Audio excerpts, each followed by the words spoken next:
The ship rolled gently beneath Davos Seaworth's feet, a familiar rhythm that had become as natural to him as breathing.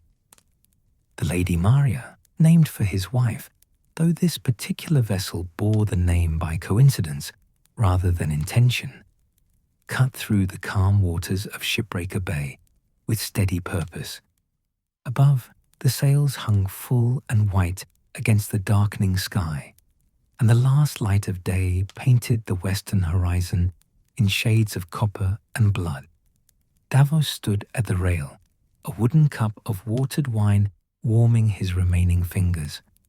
The night watch would change soon, and already he could hear the younger members of the crew gathering near the forecastle, their voices carrying across the deck with the easy confidence of men who had not yet learned to fear the sea properly. Sir Davos, the call came from a lanky youth with the sun-darkened skin of the Stormlands and a smile too wide for his narrow face. Devon, the ship's carpenter's mate, barely 18 and already convinced his Samentar knew the ways of the world. "The lads are saying you were once a smuggler. That true, sir?" Davos turned, the corner of his mouth lifting despite himself. Around Devon stood half a dozen others, sailors, soldiers, men sworn to King Stannis' service, but young enough that the war was still an adventure to them. They regarded him with open curiosity, the kind that suggested they'd been discussing him when he wasn't within earshot. "Aye," Davos said simply. "That's true enough. But you're a knight now," another voice spoke up. This one belonged to Allard, no relation to Davos's own son of the same name, a stocky boy from Cape Wrath with calloused hands and an honest face. "How does a smuggler become a knight?" Davos took a slow sip of his wine, letting the question hang in the salt air. How indeed? The truth was complicated, bound up in siege and starvation, in a young lord's sense of justice and the price of finger bones. But these boys didn't need that story. Not yet. Not on a calm evening with the wind steady and the watch peaceful. "Every man starts somewhere," Davos said finally. "Even a knight, especially a knight, if he's honest about it." He gestured toward the empty deck space near the mainmast. "Sit, if you've a mind to hear it. But I'll warn you, the first time I set foot on a ship, I was greener than spring grass and twice as useless." They settled quickly, these young men, arranging themselves on coiled rope and overturned buckets with the eagerness of children promised a tale. Davos recognized the hunger in their faces. The sea stretched long and empty around them, and stories were the only coin that spent well on a ship far from port. He eased himself down onto a barrel lashed near the rail, his knees complaining in the way they'd begun to these past few years. The wine in his cup rippled with the ship's gentle motion. "I was born in Flea Bottom," Davos began, and saw a few of the younger sailors exchange glances. They knew Flea Bottom's reputation, King's Landing's festering belly, where the poorest of the poor scratched out existence in the shadow of the Red Keep. "My father was a crabber when the work was there, and he wasn't above other means when it wasn't. My mother took in washing. There were 6 of us children, and I was the 4th. The middle ones, you understand, easy to overlook." Devon leaned forward. "You ran away to sea?" "Not ran," Davos said. "Slipped away, more like. I was 12, maybe 13, old enough to know I'd no future hauling crab pots in the shadow of the city walls, young enough to think the world owed me better." He paused, remembering the boy he'd been, skinny, quick-fingered, already adept at making himself scarce when the gold cloaks came looking for someone to blame. There was a tavern near the river gate, The Eel and Anchor. Terrible place. Stank of fish guts and stale beer, but sailors came there when their ships made port. I'd steal scraps from the kitchen when I could. Listen to them talk about Pentos and Mir and the Basilisk Isles. You wanted adventure, Allard said, his eyes bright. Davos shook his head slowly. I wanted a full belly. Adventure is what lords' sons want. Poor boys want to eat. He took another sip of wine, feeling the warmth spread through his chest. But I listened, and I learned which captains were cruel and which might take on a boy willing to work. There was one, a Free Cities trader named Reason, out of Pentos originally, but sailing under no particular flag by then. He had a ship called the Cobblecat, a round-bellied cog that looked like it might sink if you stared at it too hard. One of the younger sailors laughed at that, a nervous sound that said he'd known ships that fit the description. Ryson was short, built like a barrel, with a beard that had gone mostly grey and eyes that missed nothing. I found him in the Eel and Anchor one night, 3 cups deep into his wine, and I made my case. Told him I was strong, willing to work, quick to learn. He looked me over like a man judging a fish at market, then asked me one question. Can you swim, boy? Could you? Devon asked. Not a stroke, Davos admitted. But I lied and said I could. Raisin laughed, a sound like a dog barking, and told me I was hired. He knew I was lying, you understand, but he appreciated that I'd lied well. Davos held up his left hand, showing the shortened fingers that ended at the first knuckle. Later, I learned that Raisin valued quick wits over honest tongues, a smuggler's first lesson. The mention of his missing fingertips drew their attention, as it always did. Most of them knew the story, or thought they did. The Onion Knight, who'd saved Storm's End and lost his luck in payment. But they said nothing, waiting for him to continue. The Cobblecat sailed with the morning tide. Davos went on. I'd never been on a ship before, never even been in a proper boat, just the little skiffs the crabbers used in the shallows. When we cleared the harbour and hit the open water of Blackwater Bay, I learned what the sea truly was. He could still remember it all these years later. The way the deck had pitched beneath his feet, the horizon rising and falling like the world itself had come unmoored.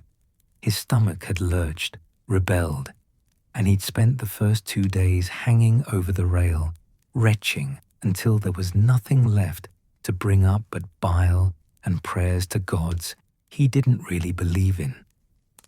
The crew thought it was grand entertainment, Davos said. There's always a green boy on his first voyage, and the others make sport of it. They'd bring me salt pork and onions, offer me greasy stew, place bets on when I'd finally stop heaving. Raisin let them have their fun.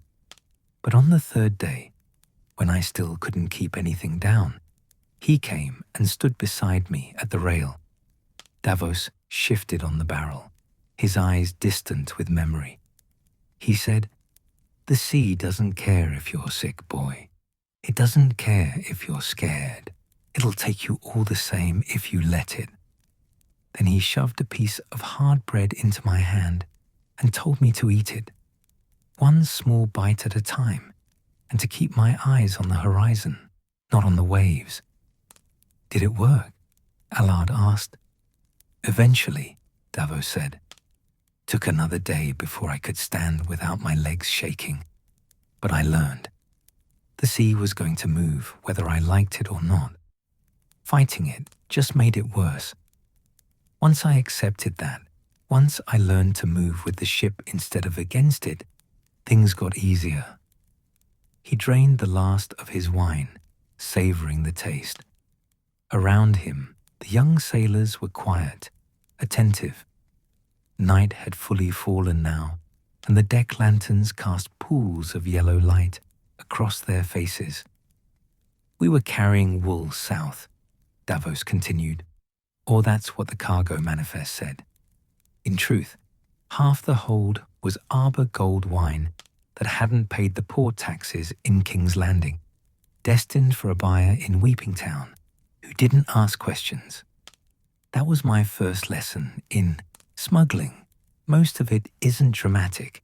It's just ordinary goods avoiding ordinary taxes because the taxes are high and the men who set them are far away. You weren't afraid of getting caught? Devon's voice held a note of admiration. Terrified, Davos said honestly. But I was more afraid of going back to Flea Bottom. At least on the Cobblecat, I ate every day. Raisin wasn't generous, but he was fair after his fashion.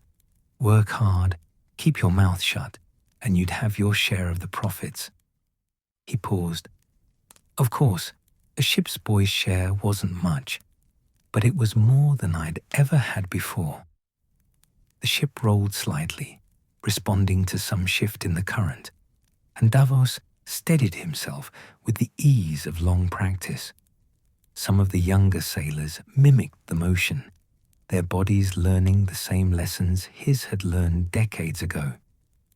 The voyage to Weeping Town took 6 days, Davos said.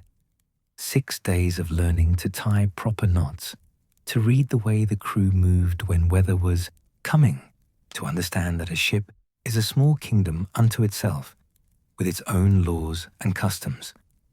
Raisin's first mate was a summer islander named Kodja, tall as a mast and twice as strong. She taught me which ropes to pull and when, how to coil a line so it wouldn't tangle, how to move on deck without getting in the way of men who actually knew their business. She sounds kind, Allard offered. She was practical, Davos corrected gently.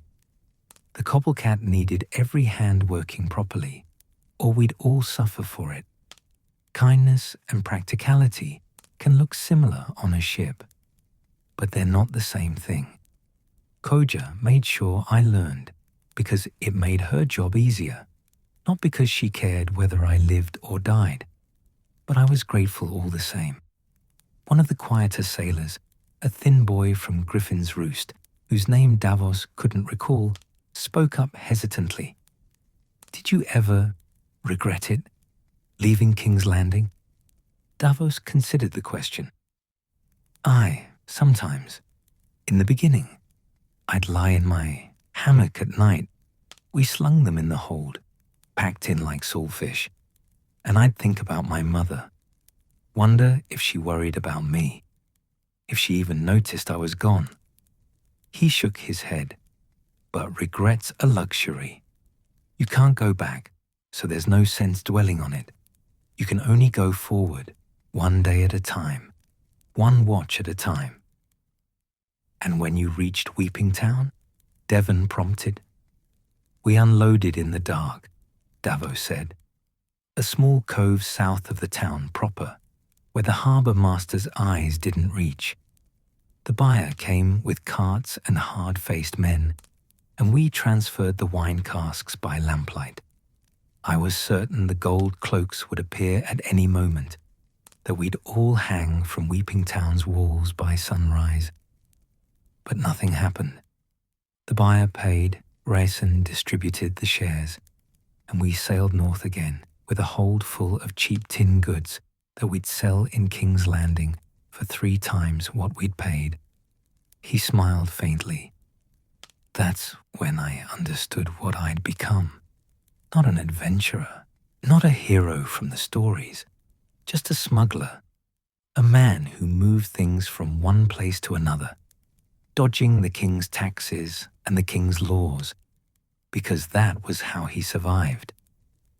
The young sailors were quiet now, and Davos wondered if he'd disappointed them. They wanted tales of sea monsters and pirate battles, perhaps, or narrow escapes from dragon fire. not the truth of a boy from Flea Bottom learning to tie knots and swallow his fear. But Devon surprised him. "How long did you sail with Captain Ryson?" 3 years, Davos said. 3 years learning the trade, learning the ports and the buyers, learning which customs inspectors could be bribed and which couldn't, learning when to run and when to talk my way out of trouble." He held up his shortened hand again. "I had all my fingers then, and I thought myself clever, thought I was building something." "Were you?" Allard asked. "Aye," Davos said quietly. "I was building the life that eventually led me here, to a knight's title and a king's service, to ships like this one, flying a stag banner instead of running dark." He looked at each of the young faces in turn. "The sea doesn't care about your birth, lads. Doesn't care if you're highborn or low. It'll kill a lord as quick as it'll kill a flea-bottom boy. But it'll also teach both of them the same lessons, if they're willing to learn." "What's the lesson?" the thin boy from Griffin's Roost asked. Davos stood slowly, his knees protesting the movement. Above them, the stars had emerged in full, scattered across the sky like thrown dice. The wind carried the smell of salt and distance, and somewhere in the darkness ahead lay whatever tomorrow would bring. "That every man starts somewhere low," Davos said. "Even kings were babes once, helpless and squalling. What matters isn't where you begin. It's what you choose to do with the wind when it fills your sails." He nodded toward the mainmast, where Stannis Baratheon's banner hung limp in the calm air. "I started in Flea Bottom. I started on the Cobblecat, sick as a dog and useless as tits on a boar. But I learned. I survived. And when the time came to choose between profit and honor, between running and standing fast, he touched the place where his fingers had been. Well, you're looking at the result." The sailors began to disperse then, returning to their duties or their rest. But Davos could see something in their eyes, a thoughtfulness that hadn't been there before. Perhaps they'd wanted a different story, something with more glory and less truth.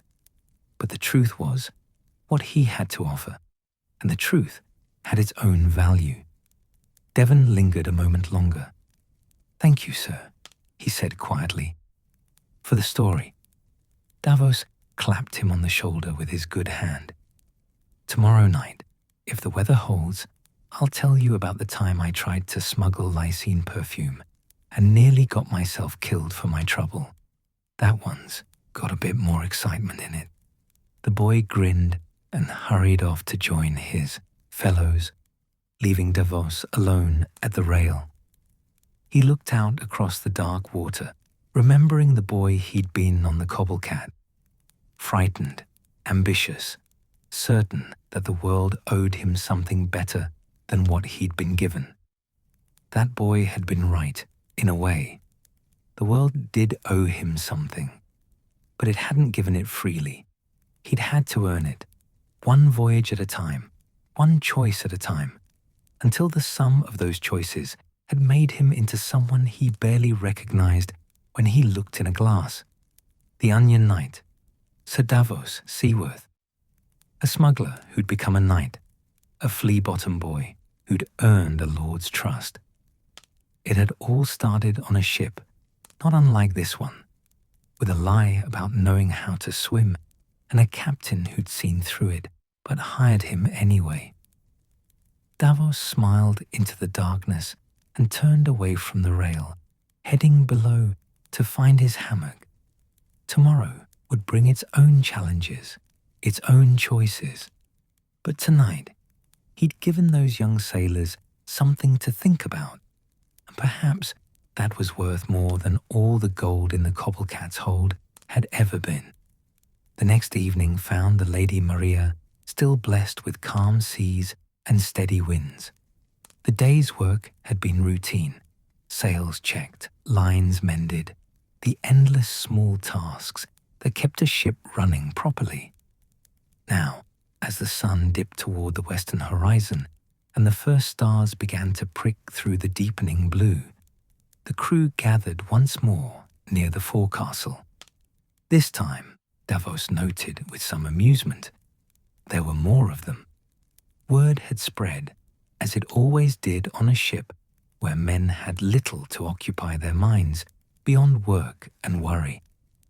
Even a few of the older sailors had found reasons to linger nearby, coiling rope that didn't need coiling or checking knots they'd tied a dozen times already.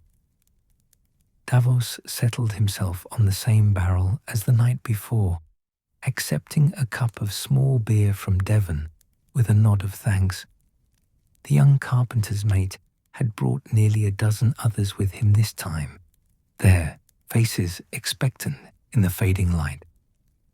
"You promised us the Lysine perfume story, sir," Devon said without preamble, once the gathering had quieted. "You said it had more excitement in it."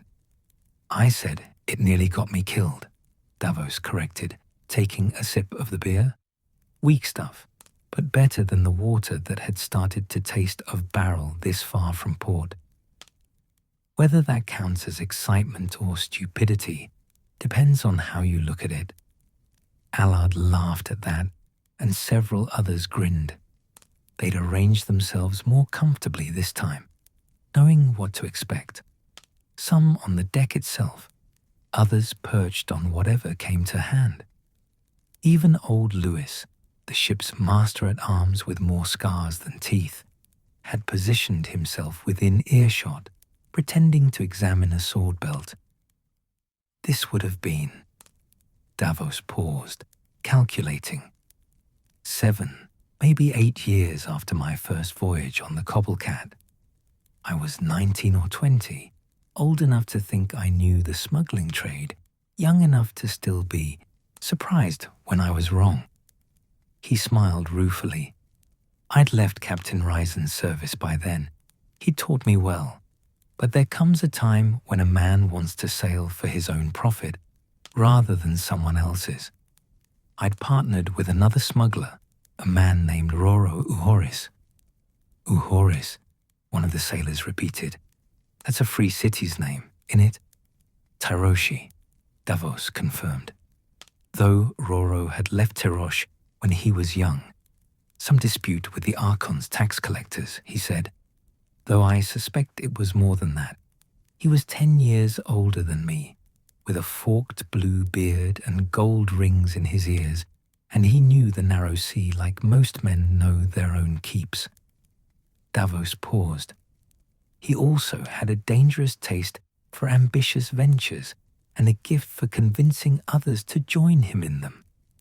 The gathered sailors leaned in slightly, sensing the shape of the story to come. "We had a small ship between us," Davos continued. "The Salty Wench, a single-masted cog fast enough to outrun customs, inspectors, but large enough to carry decent cargo. We'd been running wine and wool mostly, the usual goods. Boring work, but steady. Then one night, in a tavern in Weeping Town, Roro heard about a merchant in Liss looking to move luxury goods north to the Reach without paying Old Town's import taxes. "Perfume," Devon said. "So we were told," Davos replied, and something in his tone made several of the sailors exchange glances.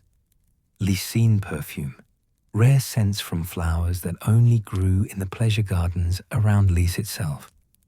The merchant, a man named Kos Carleon, though I doubt that was his real name, said he'd pay us 40 gold dragons to carry 20 sealed casks from Lys to a landing near the mouth of the Manda. 20 casks, small enough to fit in our hold with room to spare, and perfume weighed almost nothing. It seemed like the easiest coin we'd ever make. Old Lewis snorted from his position near the rail. a sound that suggested he knew where this was heading. Roro wanted to take the contract immediately, Davos said. 40 gold dragons was more than we'd made in the previous 3 months combined, but something about it troubled me. Why would a Lysine merchant pay so much to avoid Old Town's taxes? The import fees on perfume weren't that high, not high enough to justify the risk and expense of smuggling. You said as much to your partner? Allard asked. I did, Davos confirmed. Roro laughed and called me cautious as a maiden aunt. He said I was looking for trouble where there was none, that wealthy Lysine merchants did strange things with their money, and who were we to question it? The profit was real, the cargo was light, and we'd be fools to refuse. Davos took another drink of his beer, remembering that argument in the tavern's back room. Roro had been flushed with wine and ambition, his forked beard jutting forward as he pressed his case, and Davos, younger and less certain of his own judgment, had let himself be convinced. So we sailed for Lys, he said.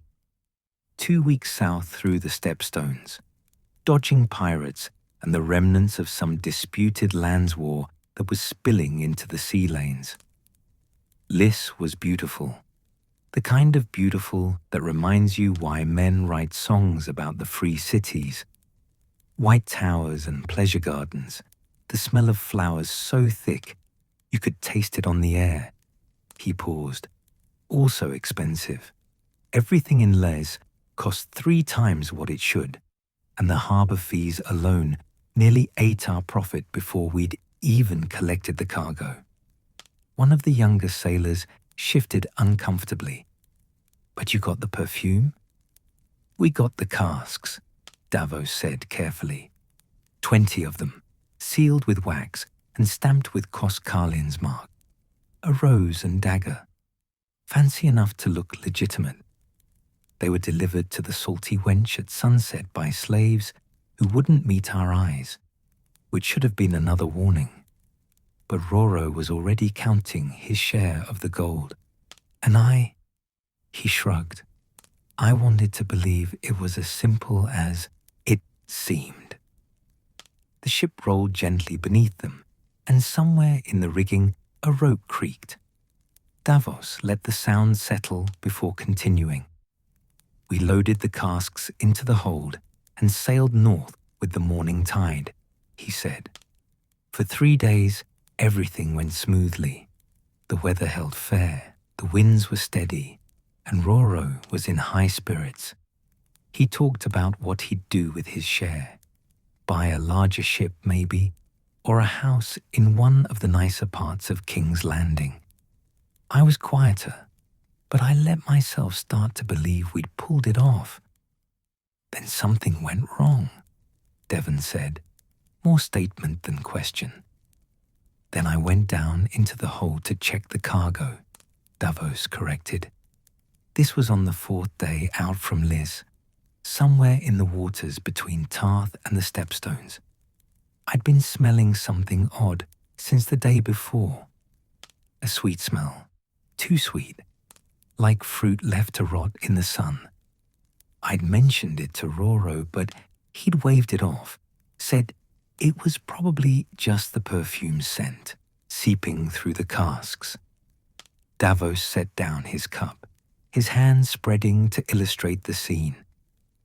The hold was dark, except for my lamp, and the smell was stronger down there, thick enough to choke on.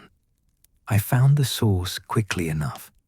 One of the casks had cracked, just a small split in the wood, and something was leaking out. Not perfume, a thick, dark oil that gleamed in the lamplight, like blood, almost. The sailors were very quiet now. Even the sounds of the ship seemed muted, as if the Lady Maria herself was listening. I opened another cask, Davos said quietly. Broke the seal with a knife, pried off the lid. Inside wasn't perfume at all. It was some kind of alchemical mixture. I never learned exactly what. Could have been wildfire base, could have been poison, could have been something stranger still. All I knew was that it stank of sulfur and death, and if we'd been caught with it in any Seven Kingdoms port, we'd have hanged before sunset. 7 hells. Someone breathed. Corskalion had lied, Davos continued. The whole contract was a deception. We were carrying something illegal, something dangerous, something that would see us executed as smugglers or worse if we were caught. And we were carrying it in a hold that was starting to leak. Allard leaned forward. What did you do? I ran up on deck like my breeches were on fire, Davos said. And I told Roro everything. Showed him the leaking cask, made him smell it, made him understand what we'd gotten ourselves into. He shook his head. Roro went pale under his blue beard. For the first time since I'd known him, he looked genuinely frightened. You threw the casks overboard, Devon guessed. We considered it, Davos admitted. But we were 4 days from Liz and at least a week from any northern port. If we dumped the cargo, we'd have nothing to show for the voyage except empty pockets and the knowledge that we'd been played for fools. Roro wanted to turn back, demand our gold from Corsair, Carleon, maybe slit the man's throat in a back alley for good measure. But you didn't. Lewis spoke up from his position by the rail, his gravelly voice cutting through the gathering dark. No, Davos said, because while Roro was raging about revenge, and I was wondering if we could even make it back to Liz, before the cargo ate through the hull, a sail appeared on the horizon, a Teroshi customs galley flying the Archon's colors and moving fast. The tension that rippled through the gathered sailors was almost visible. This was the heart of the story, the moment where choices became consequences. They'd spotted us, Davos continued, whether by chance or because someone in Lys had informed on us, Corskalion covering his own tracks maybe. We couldn't know. But that galley was coming for us, and we had a hold full of illegal cargo that was already leaking. You ran, Allard said. We ran, Davos confirmed. The salty wench was faster than she looked, and we had the wind in our favor. But the galley had 20 oars on each side and a crew that knew these waters better than we did. They were gaining, slowly but surely, and Roro was cursing in Teroshi and calling on gods I'd never heard of. He could still remember it vividly. The spray of water over the bow as they pushed the salty wench to her limits, the rhythmic splash of the galley's oars behind them, the sick certainty that they were going to be caught with cargo that would see them dead. I told Roro we needed to get rid of the casks, Davos said. All of them, immediately, before the galley got close enough to see what we were doing. He argued, 40 gold dragons, he kept saying. We were owed 40 gold dragons, but I grabbed him by his fancy coat and made him look at the galley, really look at it. That's a headsman's axe coming for us, I said. Do you want to die for gold you've never even held? He listened, Devon asked. He listened, Davos said. We brought the casks up one by one, carefully, because the one that had cracked was weeping that foul oil, and we didn't know how volatile it might be. The galley was close enough now that we could see individual sailors on her deck, close enough that we could hear someone shouting orders through a speaking horn. Davos stood, needing to move, and walked to the rail. The others turned to watch him, silhouettes against the dying light. We threw them overboard in deep water, he said, looking out at the dark sea. all 20 casks, one after another, watching our profits sink into the depths. The last few we threw just as the galley came within hailing distance. We barely had time to swab the deck before they were alongside us. "They boarded you?" This from the thin boy from Griffin's Roost, his voice tight with worry despite knowing Davos had obviously survived. "They did," Davos confirmed. A dozen soldiers with spears and hard eyes, led by a customs inspector who looked like he'd been born angry and had stayed that way. They went through the salty wench like dogs sniffing for rats, opened every hatch, checked every corner, questioned us about our cargo and our destination. He turned back to face the gathered sailors, a faint smile on his lips, and they found nothing. An empty hold, a ship's manifest claiming we were traveling in ballast from Lys to Weeping Town, and two smugglers doing their very best to look innocent and confused about why we'd been stopped. "They believed you?" Allard sounded skeptical. "They didn't believe us," Davos said, "but they couldn't prove we were lying. The inspector kept us there for an hour, tearing apart our cargo space, demanding to know where we'd hidden the contraband he was certain we carried. But there was nothing to find. Eventually, with the sun setting and his own galley needed elsewhere, he had to let us go." Old Lewis chuckled, a dry sound like wind through old leather. "Close run thing, I'd wager." "Closer than I'd like to remember," Davos agreed. When they finally cast off and rowed away, Roro sat down on the deck and didn't move for an hour. I thought he might be sick, but he was just hollow. We'd risked our lives, our freedom, everything, for nothing. Worse than nothing. We'd have to pay the harbor fees in the next port we made, and we didn't have coin for it. "What happened to Korskalion?" Devon asked. "Did you ever find out?" Davos shook his head. "Never saw him again. Never found out what was really in those casks, or who he was trying to move it for. Sometimes I wonder if he's still out there, finding new fools to carry his dangerous cargo. Other times, I think someone probably slit his throat in an alley years ago." He shrugged. "Either way, I learned my lesson." "What lesson?"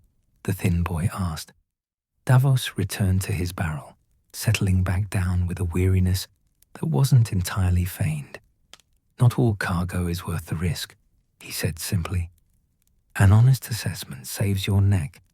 If something seems too good to be true, 40 gold dragons for carrying perfume, it probably is.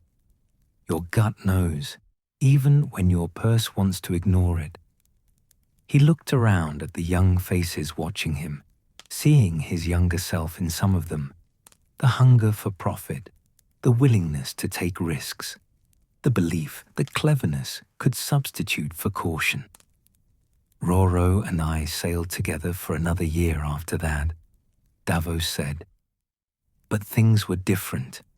He'd lost his taste for ambitious ventures, and I'd lost my willingness to ignore warning signs. Eventually, we went our separate ways. He married a tavern keeper's daughter in Maidenpool, last I heard, and gave up smuggling entirely. Probably wise." "And you?" Allard asked.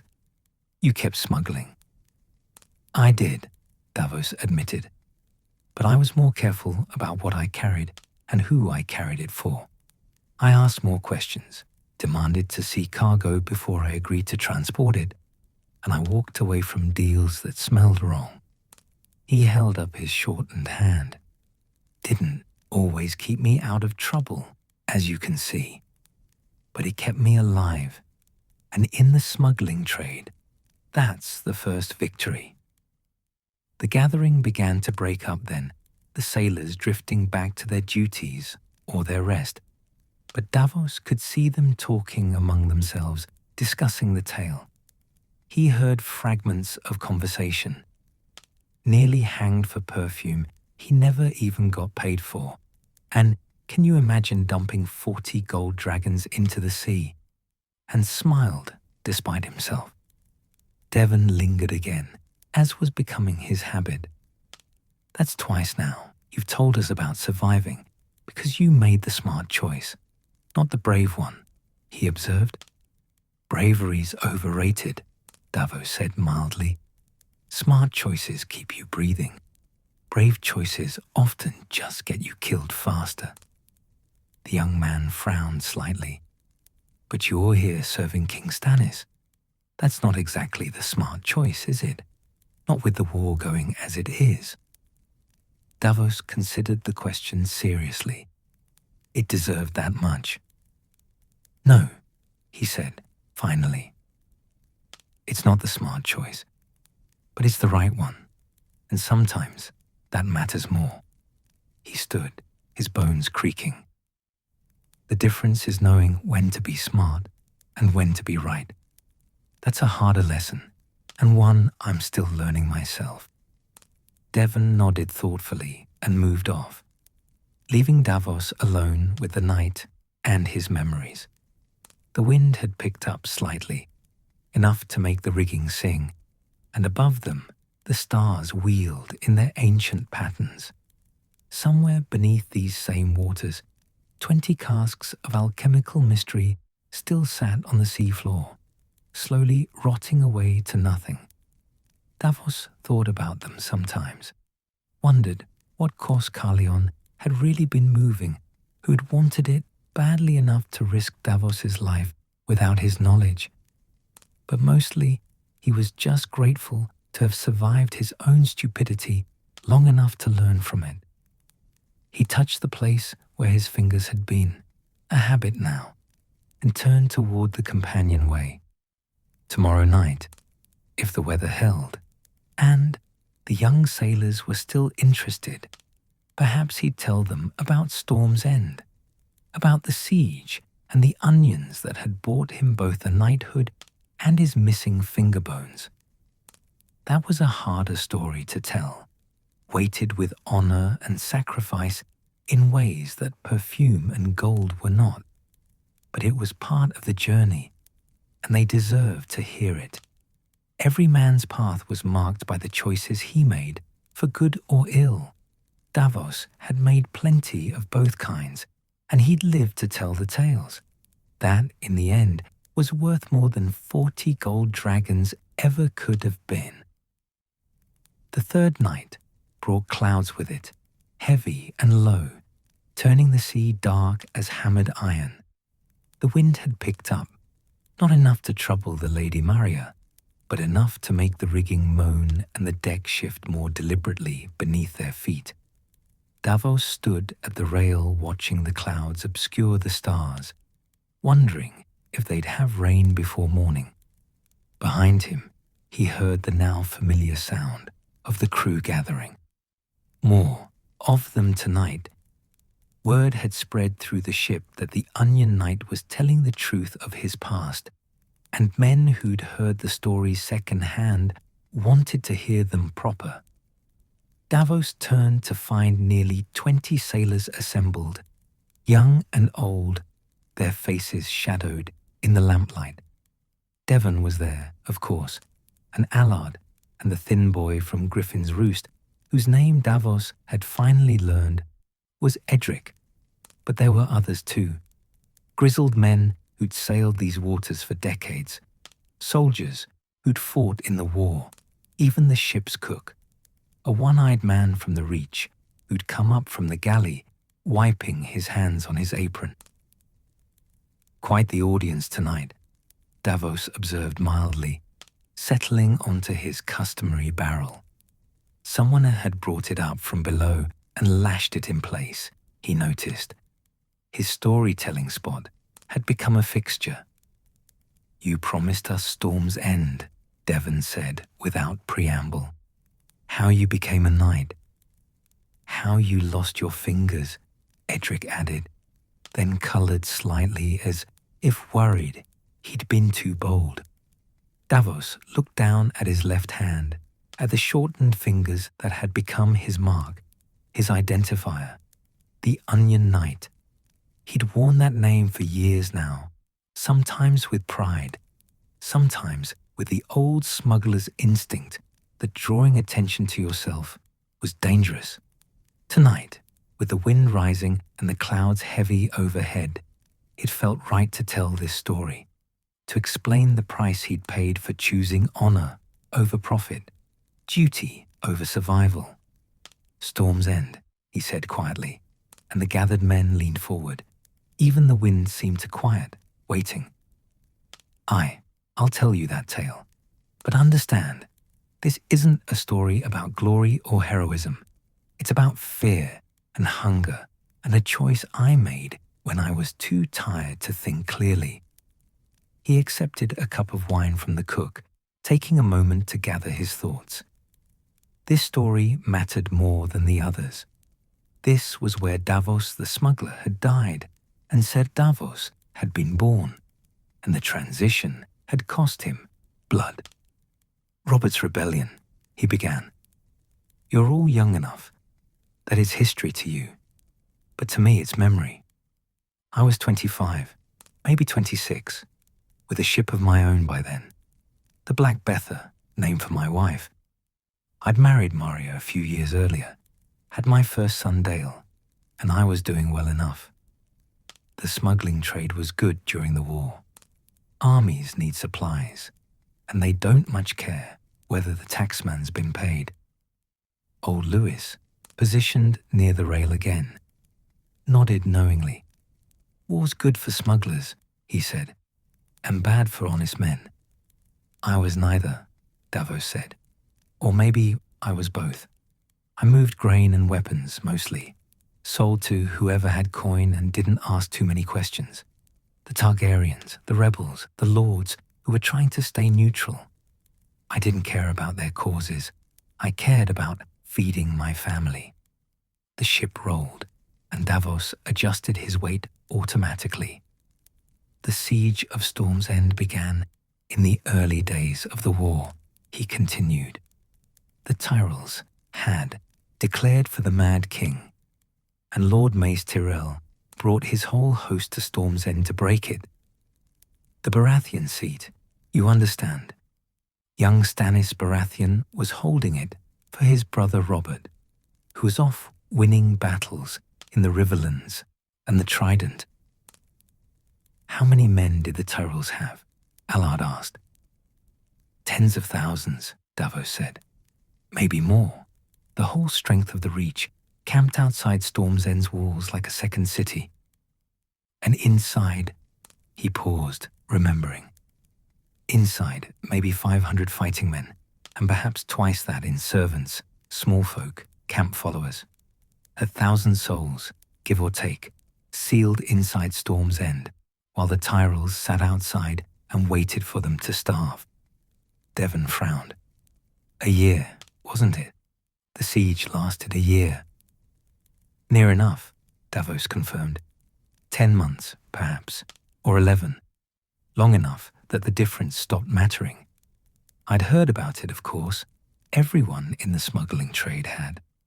Storm's End was sealed tight by land and by sea. The Red Wine fleet bottled up Shipbreaker Bay, and Lord Tyrell's men surrounded the castle walls. Nothing in, nothing out. They weren't trying to take the castle by storm. They were just waiting for hunger to do their work for them.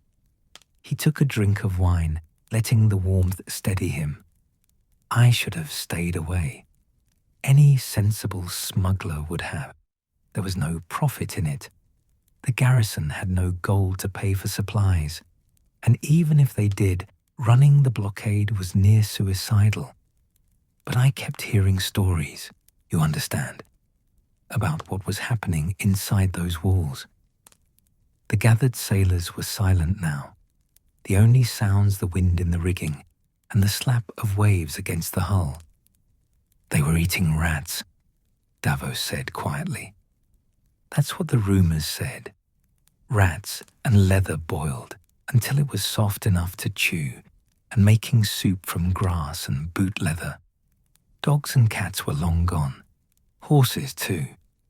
They were down to the worst of it, the kind of hunger that makes men think about things no man should think about.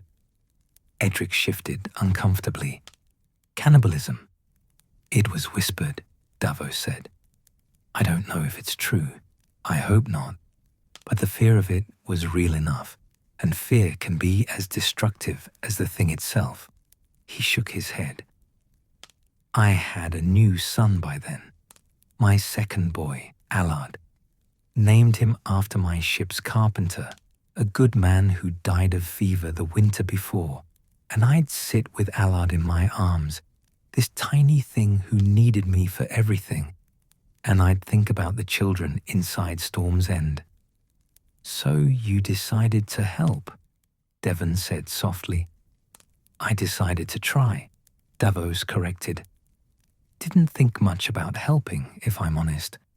I thought about the impossibility of it, and the stupidity, and all the reasons I should sail away and forget I'd ever heard of Storm's End's troubles. He smiled, without humor. But I couldn't forget. That's the problem with having a conscience. It speaks up at the worst times. The cook leaned forward. What did you carry? Grain? Salted meat? Onions, Davos said, and saw the surprise on their faces. 4 casks of onions from Bravos, the best I could get, and some saltfish, hard and dried, enough to feed maybe 100 men for a few days if they were careful. It wasn't much, wouldn't break the siege, wouldn't save them all, but it was what I could carry in the Black Bether without sitting too low in the water to be fast. He could still remember loading those casks in a midnight cove north of King's Landing, working by lamplight with 2 men he'd paid well to keep silent. 4 casks of onions, brown and purple, firm and fresh, bought with coin he'd been saving to expand his business. Salt fish wrapped in oilcloth, hard as wood but edible if you soaked it long enough. The red wine fleet controlled Shipbreaker Bay, Davos continued. War galleys with 100 oars each, patrolling in shifts, close enough to Storm's End that a seagull couldn't fly in without being spotted. I studied them for 3 days from a distance, watching their patterns, learning when they changed watches, where the gaps were in their coverage. There were gaps. Allard sounded skeptical. There are always gaps, Davos said. Men get tired, bored, careless. Ships need to resupply. Crews need to rest. The trick was finding the right gap and having the courage to use it. He paused. Or the foolishness. I was never quite sure which I had. Old Lewis chuckled darkly. Often the same thing, courage and foolishness. Just depends on whether you survive. Truth in that, Davos agreed. I chose a night with no moon, when the clouds were thick and low like tonight. Sailed the Black Bether dark, no lamps, no fires, nothing that would give us away. Just the sound of the wind and the water, and me at the tiller praying to gods I didn't really believe in, that we wouldn't run onto rocks in the blackness. The sailors could imagine it, he saw. The absolute darkness of a moonless night at sea, the terror of sailing, blind through waters littered with shipwrecks and stone. Shipbreaker Bay earned its name honestly. I had a small crew, Davos said. 3 men, all of them smugglers I'd sailed with before, all of them paid well enough that they were willing to risk hanging. We crept past the red wine galleys in the dark, so close I could hear men talking on their decks, smell the smoke from their braziers. One of my crew was praying under his breath the whole time, kept asking the drowned god to spare us, even though we were about as far from the Iron Islands as you could get. Did they spot you? Edric asked. his voice tight. Twice I thought they had, Davos admitted. Once, when we passed near enough to a galley that I could see the glow of their deck lamps reflecting off the water. Someone shouted, and my heart near stopped, but they were just calling the watch change. Another time, something big moved in the water near us. A whale, maybe, or just a trick of the current. And the splash made enough noise that I was certain we'd been discovered. But the darkness held. The gods, or luck, or whatever watches over fools kept us hidden. He could still feel it, the terror of that crossing. Every sound magnified, every shadow a potential enemy, every moment expecting to hear the alarm raised and see torches flaring on the galleys as they came for him. Storm's End has a watergate, Davos continued, on the seaward side, hidden in the cliff face. It's narrow, wide enough for a small boat, but not much more. I knew about it from my smuggling days. I'd used it once before to move some Dornish wine to a merchant who didn't want to pay the castle's customs fees. But I'd never tried to use it with a blockade fleet sitting offshore. You sailed right up to it? Devon's eyes were wide. Rowed, Davos corrected. We lowered a small boat from the Black Bether once we were close enough, loaded it with 2 of the onion casks and half the fish. The Black Bether we anchored in a small cove hidden behind rocks, and I took 2 of my crew and rowed for the watergate. The memory was vivid, the bite of cold water, the burn in his arms and back as he pulled the oars, the looming cliff face of Storm's End rising above them like a wall of night. The watergate had been sealed, of course, barred from within against enemies. Davos had pounded on it with the hilt of his knife, soft enough that he hoped the sound wouldn't carry to the red wine ships, hard enough that someone inside might hear. A Meister opened the gate, Davos said. Cresson, his name was, old even then, with a chain as long as my arm and eyes that had seen too much suffering. He looked at me like I was a ghost, like he couldn't believe I was real. Asked me who I was and what I was doing there. I told him I was a smuggler and I'd brought food. The gathered sailors were motionless now, hanging on every word. We unloaded everything right there at the watergate, Davos continued. The onions and fish went into Meister Cresson's arms, and he wept. I remember that clearly.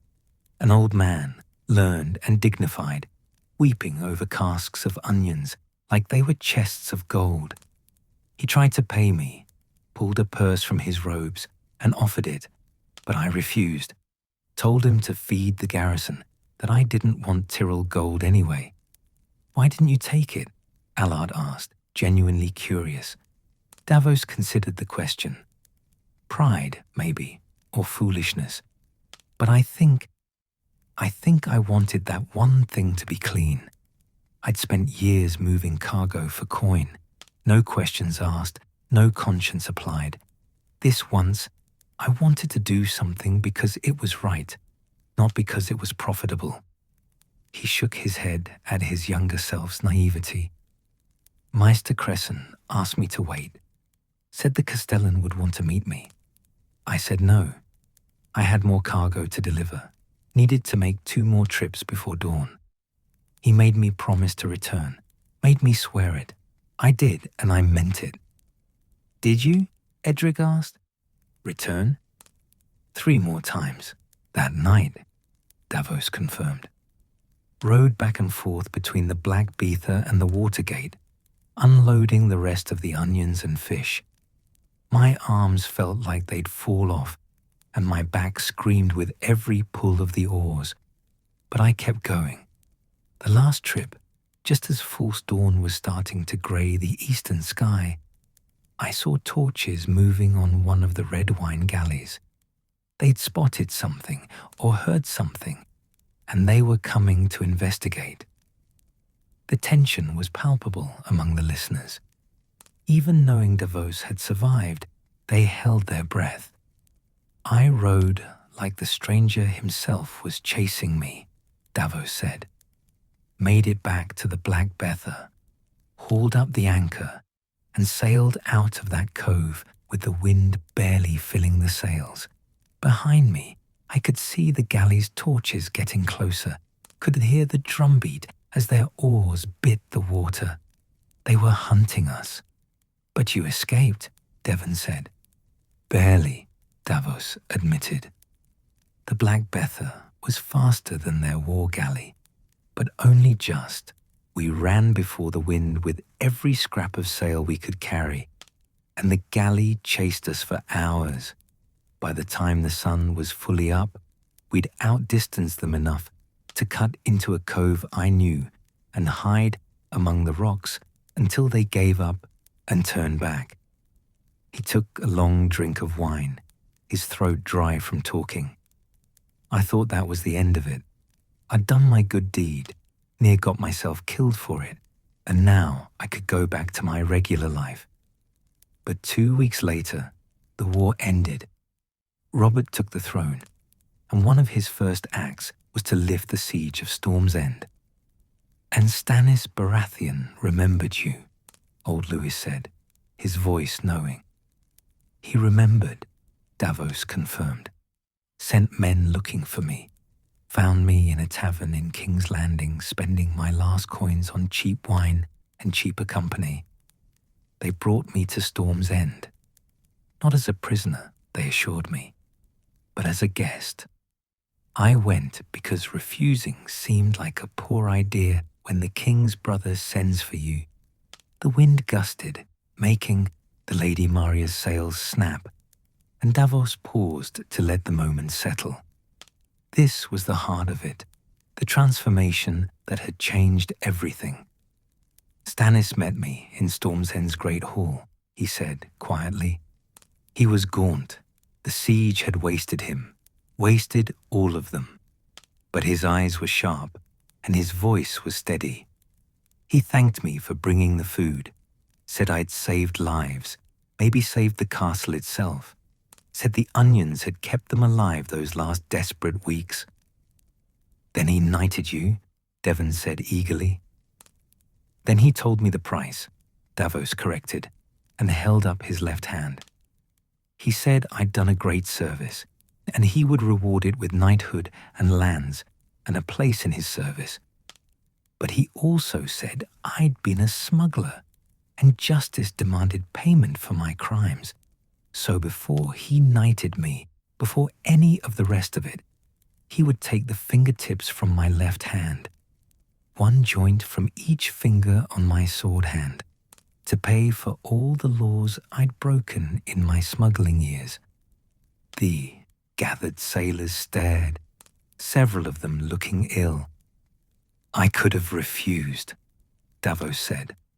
Could have walked away, gone back to smuggling, kept my fingers. But I looked at Stannis Baratheon, this hard, just man who'd nearly starved to death rather than surrender his brother's castle. And I understood. He wasn't being cruel. He was being fair. I'd earned both the reward and the punishment, and he was man enough to give me both. So you agreed, Edric said softly. I agreed, Davos confirmed. Knelt before him in that hall, put my left hand on the block, and let his maester, Cresson, the same man who'd wept over my onions, take a cleaver to my fingers. One joint from each. 4 fingertips. Payment for a lifetime of smuggling. He could still remember the pain, sharp and bright, and the smell of blood on stone. Could remember Stannis' face, hard and unforgiving, watching to make sure justice was done proper. Could remember thinking, in the moment before the cleaver fell, that he was making a mistake, that no knighthood was worth this. Then, with the blood still wet on the block, Stannis knighted me, Davos said. dubbed me Sir Davos Seaworth, gave me lands on Cape Wrath, a keep to hold in his name, raised me from smuggler to knight, from lowborn to landed, all in the space of an afternoon. The Onion Knights, they called me, still call me, because I brought onions to Storm's End and paid for it with my fingers. The silence that followed was heavy, broken only by the wind and waves. Finally, Devon spoke. Was it worth it? The pain, the fingers, was it worth it? Davos looked down at his shortened hand, the hand that still ached sometimes when the weather turned cold, the hand that marked him wherever he went. I thought so then, he said slowly. I think so now. I lost 4 fingertips and gained a future for my sons that I could never have given them as a smuggler. I lost the ability to tie certain knots and gained the ability to look any man in the eye without shame. He stood, suddenly weary, feeling every one of his years. That's the lesson, I suppose. Every choice has a price. Every reward costs something. What matters is knowing the price before you pay it, and paying it clear-eyed and willing. Stannis gave me that choice, and I made it, and I've lived with the consequences ever since. The gathering broke up slowly, the men drifting away with thoughtful faces and quiet voices. Davos stood at the rail, looking out at the dark water, remembering that desperate night when he'd rowed through a blockade with casks of onions and no real hope of survival. That night had made him who he was, the Onion Knight, Sir Davos, a smuggler who'd chosen honor and paid the price for it. He touched his shortened fingers, a habit now, and smiled slightly into the wind. Some prices were worth paying. Some choices defined you. And sometimes the difference between a smuggler and a knight was just 4 fingertips and the willingness to bleed. The 4th evening brought clearer skies, the clouds having blown themselves out overnight. The sea had settled into long, rolling swells that made the Lady Maria rise and fall like a sleeping giant's chest. Davos stood at the rail, watching the sun descend toward the horizon, painting the water in shades of copper and gold, when he heard the now familiar gathering behind him. They came earlier tonight, he noted. The work done more quickly, perhaps, or simply abandoned in favor of stories. There were even more of them than the night before, nearly 30 souls packed into the space near the forecastle. He recognized most of them now. Devon and Allard and young Edric, old Lewis with his scarred face, the one-eyed cook whose name was Watt, and a dozen others whose names he'd learned over these past few nights of storytelling. You're a popular man, Onion Knight, Lewis observed dryly as Davos turned to face the crowd. Best mind, you don't disappoint them. Davos accepted a cup of wine from Devan. Better wine tonight, he noticed, probably from the officers' stores.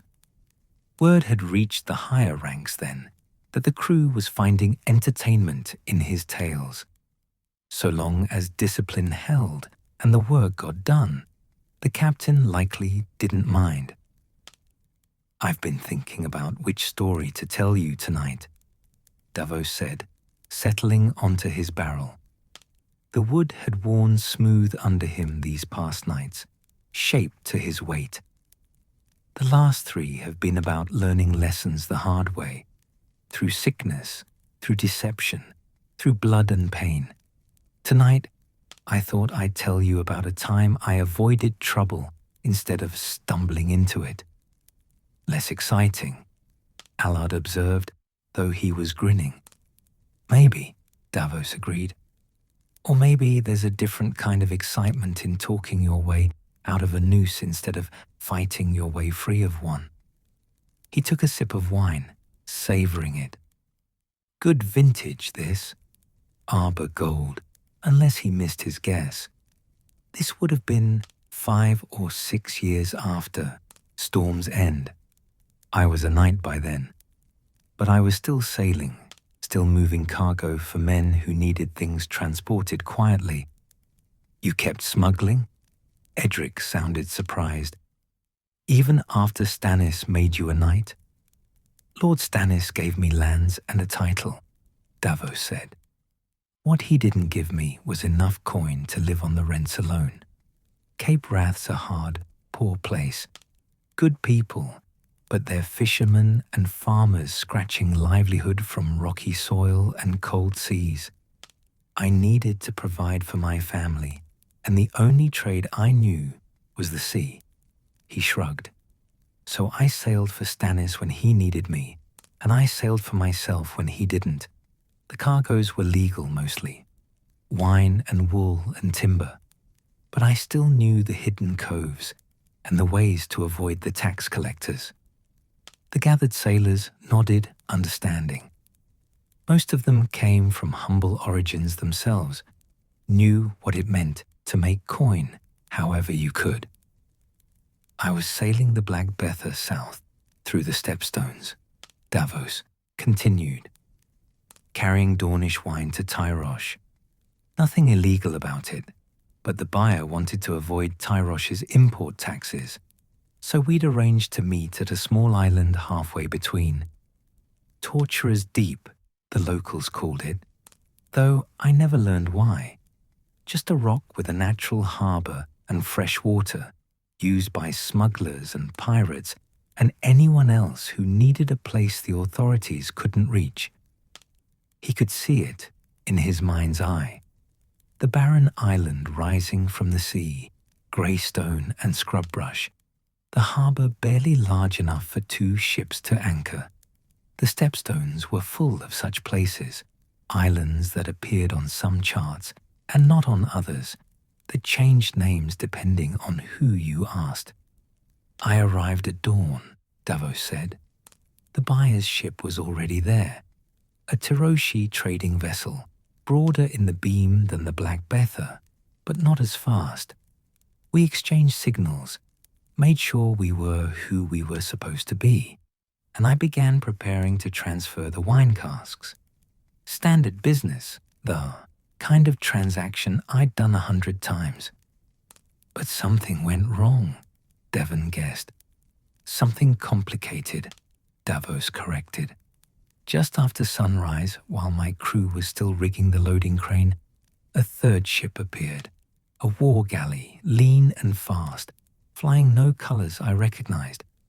She came around the headland like a hunting cat, her oars beating the water in perfect rhythm, and anchored at the harbour mouth, blocking our exit. The tension in his audience was immediate. They knew what a war galley blocking your escape meant. Nothing good, and often something fatal. Pirates, Allard asked. That was my first thought, Davos admitted. The Stepstones are thick with them. Broken men and exiles, sell sails who'll attack anything that looks profitable. But this crew was too disciplined, their ship too well maintained. These weren't desperate pirates. These were professionals. He paused to drink, letting them imagine the scene. 2 merchant vessels trapped in a small harbour. A war, galley controlling the only way out. The sun climbing higher and burning off the morning mist. The galley's captain sent a boat over, Davos continued. 6 men, all armed, all moving with the easy confidence of veterans. Their leader was a tall man, Lysani by his accent, with pale hair braided in the Free City style and a curved sword at his hip. He introduced himself as Captain Salah, and he said he'd been hired to ensure that certain goods didn't reach certain ports. The wine, Edric said. The wine, Davos confirmed. Turned out our buyer in Tyrosh had enemies, business rivals who didn't want him getting his hands on quality Dornish vintage to sell at profit. So they'd hired Captain Salah to intercept the shipment. Not to steal it, mind you, just to make sure it didn't reach Tyrosh. What? The cook spat over the rail. Merchants and their feuds. Worse than lords sometimes. Truth in that, Davos agreed. Salah was polite about it. I'll give him that. He explained the situation, said he had no quarrel with me personally, but he couldn't let me deliver the wine to the Tiroshi ship. He suggested I dump the casks overboard, or sell them to him at 1/10 their value, or sail back to Dawn and try again another time. What did the Tiroshi buyer say? Allard asked. He wanted to fight, Davos said. Started shouting about honor and contracts and how he'd been promised this wine. His crew began arming themselves, not many of them, maybe a dozen, but angry and looking for blood. Salah's men responded in kind, hands going to sword hilts, and suddenly we were a breath away from violence. He could still remember the moment, the way the morning had gone taut and dangerous, the smell of fear sweat mixing with salt air, the knowledge that men were about to die over casks of wine that nobody present had actually made or would drink. I stepped between them, Davos said quietly, raised my hands, both of them, the whole one and the shortened one, and I said we should all calm down and think clearly about what was happening. Old Lewis chuckled. Brave man or fool, walking between armed crews ready to kill each other. Fool, probably, Davos admitted. But I could see how it would go if we fought. Salah had more men, better weapons, and a war galley that could smash both our merchant ships if it came to it. We might kill a few of his crew, but we'd all die or be captured in the end. And for what? Wine that I'd already been paid to transport, that wasn't mine, that I had no personal stake in beyond getting it delivered? So you negotiated, Devon said. I talked, Davos corrected. There's a difference. Negotiation implies both sides have something the other wants. This was more like convincing everyone that their first instincts were going to get them killed for nothing. He set down his cup, spreading his hands to illustrate the scene. I asked Salah what his employers had actually paid him to do. Not to kill us, he said, just to prevent the wine reaching Tyrosh. I asked the Tiroshi buyer what he actually needed. The wine, he said. He'd promised it to his own customers, and failing to deliver would ruin his reputation. But those are contradictory, Edric objected. He can't both prevent delivery and deliver the wine. Exactly what I pointed out, Davos said. Then I asked them both a question. What if the wine reached Tyrosh, but not through the buyer's ship? What if it arrived by some other means, through some other merchant, at some other time? The gathered sailors frowned, working through the logic. What got it first? His one eye widening. You offered to transport it yourself later. Close, Davos said. I suggested that the buyer sell me the wine, right there in the harbour, at a fair price. Then I'd sail back to Dawn, sell it to someone else entirely, and that person, not the buyer, not connected to him in any way the rivals could prove, would eventually transport it to Tyrosh and sell it. The buyer's customers would get their wine just through a longer route. The buyer could tell his rivals the deal had fallen through, show them receipts proving he'd sold the cargo at a loss, and Salah could report that he'd successfully prevented the original delivery. There was a moment of silence as they worked through it. That's... Allard started, then laughed. That's brilliant. Everyone gets what they want. Not quite everyone, Davos said. The buyer's rivals don't get what they want, which was to damage his business permanently. But they're not present, and neither Salah nor the buyer had much love for them anyway. What they both wanted was a way out of this standoff without blood and without losing too much profit. He picked up his cup again, taking a slow drink. Of course, it took hours to convince them. The buyer thought I was trying to cheat him, buy his wine cheap and sell it dear in dawn. Salah worried his employers would say he'd failed his mission. I had to walk them through it step by step, show them how it could work, promise things I wasn't entirely sure I could deliver. But you convinced them, Devon said. Eventually, Davos confirmed. Helped that I was a knight. The Onion Knight. Some of them had heard of me, knew I'd served Stannis Baratheon. That carried weight, made them think I was honest, or at least that I valued my reputation enough not to blatantly cheat them. He smiled slightly. Also helped that my crew was visibly terrified and undermanned, and the Tyroshi buyer's crew looked ready to mutiny rather than fight Salah's professionals. Nobody actually wanted to die that morning. They just needed someone to give them a path that didn't involve admitting they were afraid. So you bought the wine, Edric said. Bought half of it, Davos corrected. Paid the buyer a fair price. Less than he'd hoped to make in Tyrosh, but more than he'd get from dumping it in the sea. Salah witnessed the transaction, made notes for his report to his employers. The buyer kept the other half of the cargo, sailed back to Tyrosh, and told everyone the deal had collapsed and he'd barely recouped his costs. And you? Allard asked. What did you do with the wine? Sailed to Sunspear, Davos said. Sold it to a Dornish merchant I knew, a woman named Melara who had her own ships and her own routes to the free cities. She probably did eventually transport some of it to Tyrosh, sold it through her own contacts. The buyer's customers got their wine, just through a path nobody could trace back to him.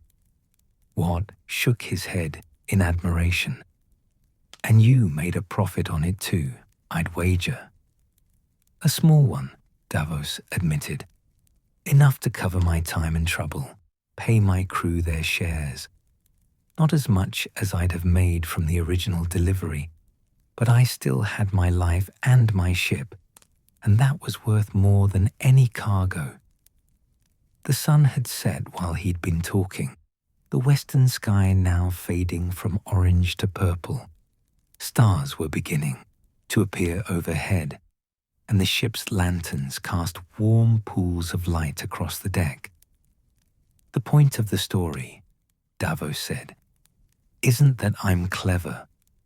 Any decent merchant could have seen the solution I proposed.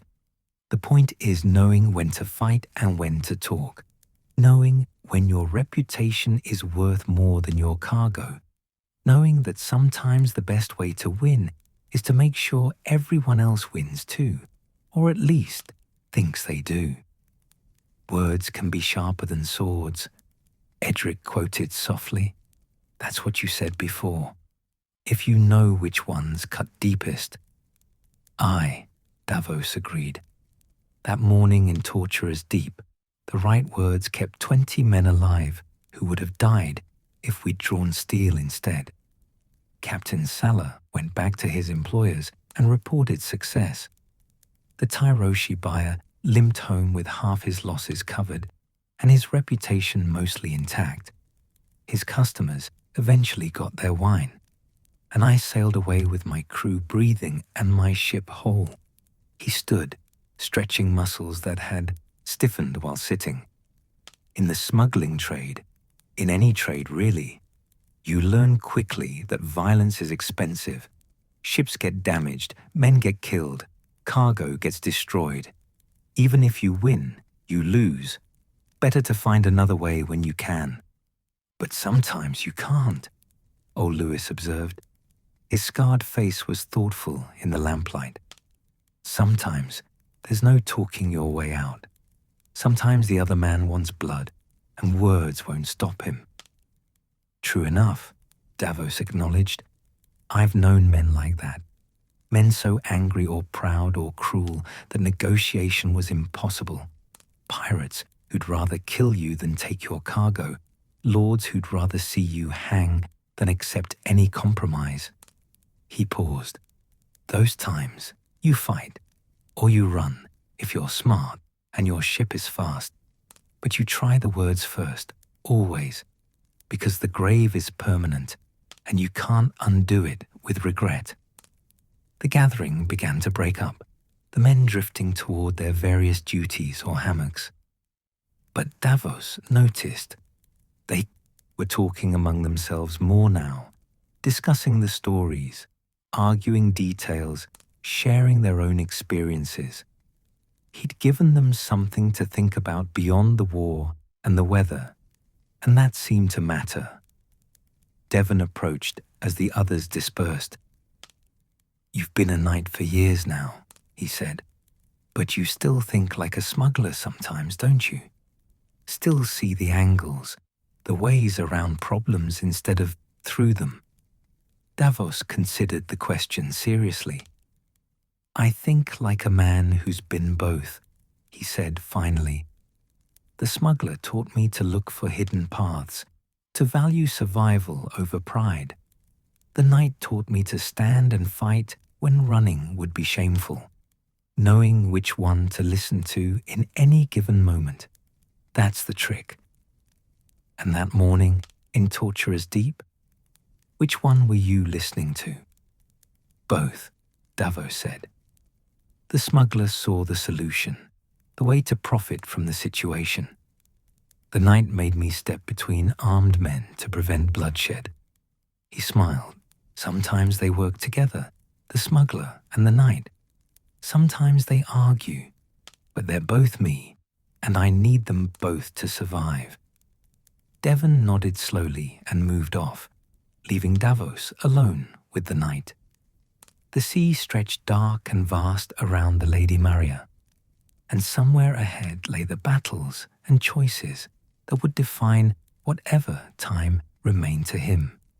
He thought about Captain Salah sometimes, wondered if the Lysani sell sail still plied the stepstones, still took contracts to interfere with merchant feuds, wondered if he ever told the story of the morning a one-handed knight had talked everyone out of a massacre over wine. Probably not. It wasn't a glorious story, not the kind men sang songs about. No heroes, no villains, just sailors and merchants trying to survive in a world that cared nothing for their lives. But they had survived, all of them, and that was victory enough. Davos touched his shortened fingers, his reminder, his mark, his price paid, and smiled into the wind. The sea didn't care whether you won through words or swords. It only cared that you were still breathing when the sun rose. And that morning in Torturer's Deep, everyone had been. That was worth more than all the wine in the stepstones. The fifth night brought fog with it, thick and grey, rolling across the water like a living thing. The Lady Maria moved through it slowly, her speed reduced to a cautious crawl. The lookouts calling out constantly to warn of hazards invisible in the murk. Davos stood near the mainmast, a lamp in his hand, listening to the muffled sounds of the ship around him. The crew gathered differently tonight, closer together, their voices hushed as if the fog demanded reverence. They came in twos and threes, emerging from the grey like ghosts, until perhaps 25 souls had assembled. The fog made everything feel intimate, contained, as though the world had shrunk to just this circle of lamplight on a deck suspended in nothingness. eerie night for stories, old Lewis observed, settling onto a coil of rope. His scarred face looked strange in the diffused light, shadows pooling in the hollows of old wounds. Good night for certain kinds of stories, Davos replied. He'd been thinking about which tale to tell, what lesson these young men needed to hear. The past 4 nights had been about survival, about learning to navigate a world that rewarded cleverness and punished mistakes. Tonight felt different. Tonight called for something gentler, something about the unexpected kindness that sometimes surfaced in hard places. Devon appeared with wine, as had become custom, and Davos accepted it gratefully. The fog had brought chill with it, and the warmth was welcome. You've told us about sickness and deception, about blood and negotiation, Devon said once he'd settled. What's tonight's lesson, sir? Davos smiled faintly.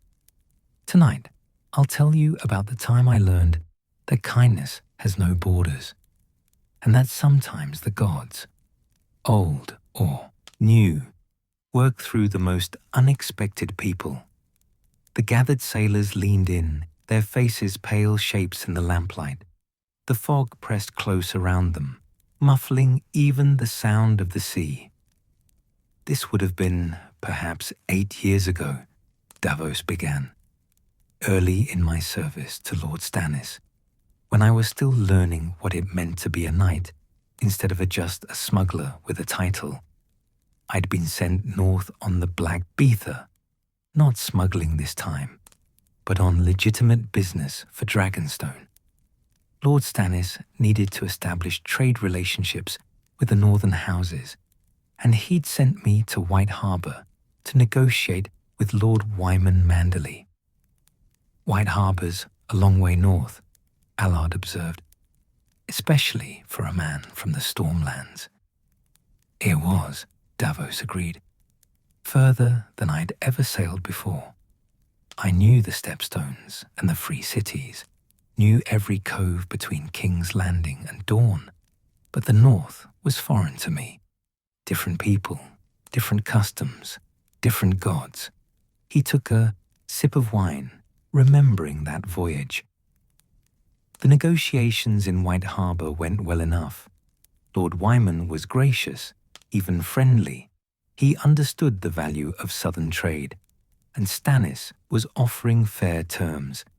We spent 3 days working out the details, and by the end of it, we had agreements that would profit both Dragonstone and White Harbour. So what went wrong? Edric asked. Nothing, initially, Davos said. I left White Harbour with signed contracts and high spirits, meaning to sail south before winter weather made the journey dangerous. But halfway down the coast, we hit a storm. The fog seemed to thicken around them as he spoke, and somewhere in the grey, a rope creaked with a sound like a groan. Northern storms are different from what we get in the south, Davos continued. Colder, more vicious, coming out of the east, like the breath of whatever gods live beyond the world. This one caught us in open water with no shelter nearby. Winds strong enough to tear sails, waves high as castle walls, and sleet that cut your face like knives. He could still feel it, the terror of that storm, the way the Black Bether had been tossed like a toy, the certainty that they were all going to die in cold northern waters far from home. We fought it for hours, Davos said quietly. Took in sail, lashed everything down, tried to keep the bow pointed into the waves so they wouldn't capsize us. 3 of my crew were injured. 1 man broke his arm when a spar came loose. Another was nearly washed overboard, and our master-at-arms took a blow to the head that left him senseless. We were taking on water, the pumps barely keeping ahead of it, and I was starting to think we wouldn't see another sunrise. The gathered sailors were silent, understanding. Every man who'd sailed had feared such storms, and some had lived through them. Then, just when I thought we were done for, the lookout spotted land, Davos said. A small fishing village, barely more than a dozen houses clustered around a natural harbour. No name I recognized, probably not important enough for the charts. But it had a breakwater, and behind that breakwater, the water was calmer, and that was all we needed. You made it to harbour? Devan asked. Barely, Davos confirmed. Limped in with torn sails and a cracked mast, the Black Betha riding lower in the water than she should. We dropped anchor and just stopped. My crew collapsed where they stood, too exhausted to even secure the ship properly. I remember sitting on the deck in the sleet, shaking from cold and relief, watching the village through the rain. He paused, ordering his memories. It was late afternoon, grey and miserable, and the village looked half deserted. Most of the fishing boats were drawn up on the beach, and I could see smoke rising from a few chimneys, but no people. I thought maybe we'd found some abandoned settlement, that we'd have to fend for ourselves until the storm passed. But someone came, Allard guessed. Someone came, Davos agreed. After perhaps an hour, when my crew had recovered enough to start making repairs, I saw a figure walking down the beach toward the harbour, a woman wrapped in furs against the cold, moving with purpose despite the weather. The image was vivid in his mind still, that solitary figure approaching through the sleet, unhurried but determined, while the storm raged around her. She came out to the ship in a small boat, Davos continued, rowed herself, which surprised me. Northern women are hardy, but I hadn't expected one to venture out in such weather. When she came alongside, I saw she was perhaps 40 years old, weathered by sun and wind, with grey-streaked brown hair and the pale eyes common in the north. She looked up at me on the deck and asked, in a northern accent thick as porridge, if we needed help. What? The cook smiled slightly. Northern hospitality. They're fierce about it, I've heard. They are, Davos confirmed. I told her we'd been damaged in the storm, that we had injured men and needed shelter until we could make repairs. She nodded, like this was the most natural thing in the world, then told me to have my crew gather what they needed and come ashore. She'd arrange housing and food. Just like that. Edric sounded skeptical. She didn't ask who you were, what you were doing there. She asked my name, Davos said. I told her, Sir Davos Seaworth, in service to Lord Stannis Baratheon of Dragonstone. She considered that for a moment, then said her name was Willa, and she was the village elder's widow. The elder himself had died the previous winter, and she'd taken over his responsibilities. He took another drink, feeling the wine warm his chest. We went ashore, all 12 of my crew, carrying our injured, bringing what supplies we could salvage from the Black Betha. Willa led us to a long building near the centre of the village, a communal hall where the fishermen gathered. She'd already started a fire in the hearth, and there were blankets laid out and a cauldron of fish stew warming. The gathered sailors could imagine it, the blessed warmth after hours of cold, the shelter after the storm's fury, the simple kindness of hot food and dry blankets. The village only had perhaps 60 people total, Davos said, most of them fishermen and their families, scratching out a living from the cold northern seas. They didn't have much. Their houses were small and plain, their clothes mended and remended, their food simple, but they shared what they had without hesitation. Because of northern hospitality? Allard asked. Partly, Davos said, but also because Willa commanded it. She was formidable, isn't quite the right word. She wasn't large or loud or intimidating in the way some women are. But when she spoke, people listened. When she said the strangers from the south needed help, her people helped. He shifted on his barrel, remembering those days in the nameless village. We stayed 5 days while the storm blew itself out, and we made repairs to the Black Bether. My injured men were tended by the village healer, an old woman who knew herbs and bone setting. My crew helped with the fishing when the weather allowed, paying back the hospitality in work. And I spent time with Willa, learning about her life and her people. What was she like? Devon asked, genuinely curious. Davos considered the question. Practical, he said finally. Everything about her was practical. She dressed in plain wool and furs, wore her hair in a simple braid, spoke directly without flowery words. But beneath that practicality was something else. A deep kindness, maybe, or a sense of responsibility for her people that went beyond mere duty. He could see her in his mind's eye, sitting across from him in the communal hall, mending fishing nets with quick, skilled fingers, while she talked about the village's struggles and hopes. She told me about her husband, Davos continued. He'd been a fisherman, like his father and grandfather before him.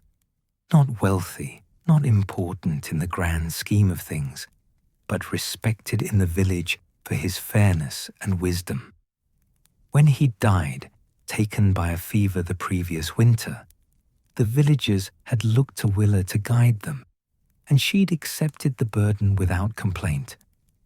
She had children, Watt asked. 2 sons, Davos said. Both grown, both fishermen themselves. One had a wife and 2 small children. The other was courting a girl from a neighboring village. Willa spoke of them with quiet pride, not boasting, just acknowledging that they were good men who'd learned their father's lessons well. The fog shifted around them, thinning slightly, and through it Davos could see the vague shapes of the ship's rigging, dark lines against grey. One night, after my crew had gone to sleep, Willa and I sat by the fire in the communal hall. Davos said, I was having trouble sleeping. My arm was bothering me, the one-eyed, injured, trying to secure the sails during the storm. Willa brought me willow bark tea for the pain, then sat across from me and asked about my life. What did you tell her? Edric asked. The truth, Davos said simply, that I'd been a smuggler before I was a knight, that I'd lost my fingertips paying for my crimes, that I served Stannis Baratheon because he was the most just man I'd ever known, even if his justice had cost me blood. I don't know why I told her all that.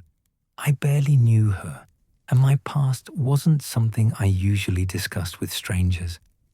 But something about her made me want to be honest. He paused, remembering her reaction. She listened without judgment, without surprise. When I finished, she was quiet for a moment. Then she said something I've never forgotten. She said, the gods, old or new, judge us not by where we've been, but by where we're going. You were a smuggler. Now you're a knight. That's the path you chose, and it's a good one. The gathered sailors were very quiet now, the only sounds the creak of the ship and the whisper of fog.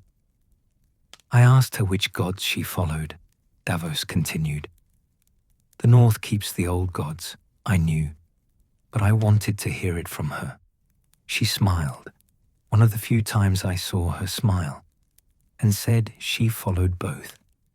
The old gods in the weirwood grove near the village, and the 7 because her husband had believed in them, and she saw no reason the gods couldn't coexist peacefully. Both faiths? Allard sounded surprised. I thought Northerners were devoted to the old gods only.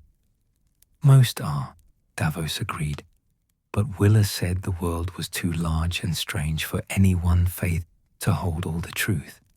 She said the old gods watched over the land and the wild places, and the 7 watched over men's hearts and justice. Why not honor both? He took another sip of wine, feeling the memory settle over him like a warm cloak. She told me about the weirwood grove, a small stand of trees perhaps a mile from the village, with one ancient heart tree at its center. She said she went there when she needed wisdom, when the burden of leading her people felt too heavy. The heart tree didn't speak in words, she said, but sometimes when you sat quiet beneath it, you knew what to do. Did you visit it? Devon asked. I did, Davos said. On the 4th day, when the storm had passed and the sun came out, weak and pale, but still sun. Willa took me there herself, led me through the snow-covered forest to the grove. The heart tree was old beyond measure, its white bark scarred with a face that might have been carved or might have grown naturally. Red leaves rustled overhead, and red sap wept from the eyes carved into the trunk. The image was burned into his memory, that ancient tree, older than kingdoms, watching with carved eyes while the snow fell soft around them. I'm not a religious man, Davos said quietly. I pray to the 7, because that's what people expect. But I've never felt particularly close to any gods. But standing beneath that weirwood, in the silence of the northern forest with Willa beside me, I felt something. Peace, maybe. Or just the sense that the world was larger than my small concerns, that there were powers and patterns I couldn't understand. What did you pray for? Edric asked softly. I didn't pray, Davos admitted. I just stood there, listening to the wind in the leaves, feeling the cold on my face. Willa said that was prayer enough, that the gods didn't need words, just honest presence. I don't know if I believe that, but I appreciated the thought. He shifted position, his joints protesting the long stillness. We left the next day. The Black Bether was repaired enough to sail, and I needed to get back to Dragonstone before Lord Stannis wondered what had become of me. Willa came to see us off, and I tried to pay her for the hospitality, offered coin, offered supplies from our stores. She refused everything. Why? Allard asked. She said hospitality wasn't a transaction, Davos replied. Said that if we'd needed help and she'd demanded payment, that wouldn't be kindness, it would be commerce. She said the gods, old or new, expected people to help each other when they could, without counting costs or expecting rewards. He paused, remembering that final conversation on the beach. I asked her what I could do to repay the debt. She thought about it, then said if I ever met someone who needed help, someone lost or injured or desperate, I should help them without asking for payment. That way, the kindness would continue, passing from person to person like ripples on water. The gathered sailors were silent, contemplating this. I've tried to follow that advice, Davos said.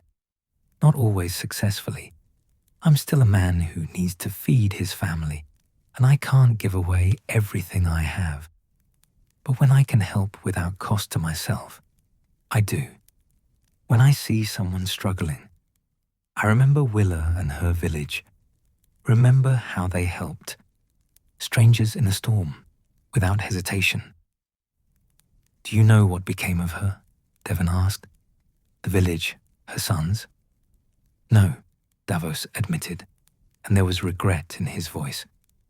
I sailed past that coast once more, 2 years later, but I couldn't find the harbor. Maybe I'd forgotten exactly where it was, or maybe the landmarks had changed. I looked for it on charts, asked other sailors if they knew a fishing village with a widow named Willa, but nobody could help me. It's like the place existed in a dream, there when I needed it and gone when I didn't. What made a superstitious sign? Maybe it was the gods' doing. The old gods sent you shelter when you needed it. Maybe, Davos said. Or maybe it was just a woman who understood that kindness matters, especially in hard places. Either way, I learned something important in that nameless village. I learned that worthiness isn't about birth or titles or which gods you pray to. It's about what you do when someone needs help and you have the power to give it. He stood slowly, feeling the stiffness in his legs. The fog was beginning to lift, he noticed, wisps of it trailing away on the wind. Willa was nobody important, Davos said. Not a lady, not wealthy, not powerful, just a fisherman's widow in a forgotten village at the edge of the world. But she had more true nobility in her than half the lords I've met. She understood what it meant to be responsible for others, to put their needs ahead of her own comfort. And that's the lesson? Edric asked. That kindness has no borders. That kindness has no borders, Davos confirmed. And that sometimes the gods, old or new, or just the better parts of human nature, work through common folk who'll never be remembered in songs or histories. Willa saved my life and my crew's lives, and she did it without expecting anything in return. That's worth remembering. The gathering broke up slowly, the men drifting into the thinning fog with thoughtful expressions. Davos stood at the rail, looking out at the dark water, thinking about a village he couldn't find and a woman whose kindness had stayed with him across the years. He'd told the truth when he said he didn't know what became of Willa and her people, but he liked to imagine them still there, still fishing the cold northern waters, still offering shelter to storms-tossed sailors who stumbled into their harbor, still proving that in a world of wars and betrayals and hard choices, simple kindness could still matter. Devon approached as the others dispersed. That was different from your other stories, he observed. Quieter, gentler. Sometimes the quiet stories are the most important, Davos said. The ones without swords or narrow escapes or clever negotiations. The ones where nothing dramatic happens except one person helping another because it's the right thing to do. He touched his shortened fingers, his habitual gesture. I've been a smuggler and a knight, sailed with pirates and served lords. I've seen cruelty and courage, wisdom and foolishness. But that time in Willa's village, that taught me something the rest couldn't. It taught me that the world has more kindness in it than we sometimes remember, if we're willing to look for it. Devon nodded and moved off, leaving Davos alone with the night and the sea and the memory of a northern widow who'd helped a southern stranger because the gods expected it. The fog had lifted almost completely now, and stars were beginning to appear overhead. Davos looked up at them and smiled. Somewhere in the north, perhaps, a fire burned in a communal hall, and a woman with grey-streaked hair mended fishing nets while her people slept. Or perhaps not. Perhaps time had taken her, as it took everyone, and the village had changed or emptied or vanished entirely. But the kindness remained, rippling outward like waves on water, touching lives in ways no one could measure. And that was worth more than all the gold in White Harbor. The sixth evening brought calm seas and clear skies, the kind of perfect sailing weather that made men grateful and slightly uneasy in equal measure. Too much good fortune at sea often felt like borrowed time, a debt the gods would eventually collect. Davos stood at the rail, watching the sun set in a blaze of orange and crimson, thinking about debts and payments and the price of a man's name. The crew gathered earlier than usual tonight, nearly 40 strong. Word had spread beyond the Lady Maria's sailors to the soldiers billeted below decks. Men sworn to King Stannis, who'd heard about the Onion Knight's tales and wanted to hear them firsthand. They arranged themselves across the forecastle and main deck, a sea of expectant faces in the dying light. Popular as a tavern singer, old Lewis observed dryly, settling into his customary spot. Mind you give them their coin's worth. Davos accepted wine from Devon.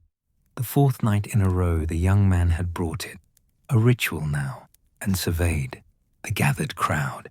He recognized most of the sailors, but the soldiers were newer faces, harder men who'd seen recent battle and bore the scars to prove it. I've told you stories about learning the smuggling trade, about surviving through wit and luck, Davos began. Tonight's tale is different.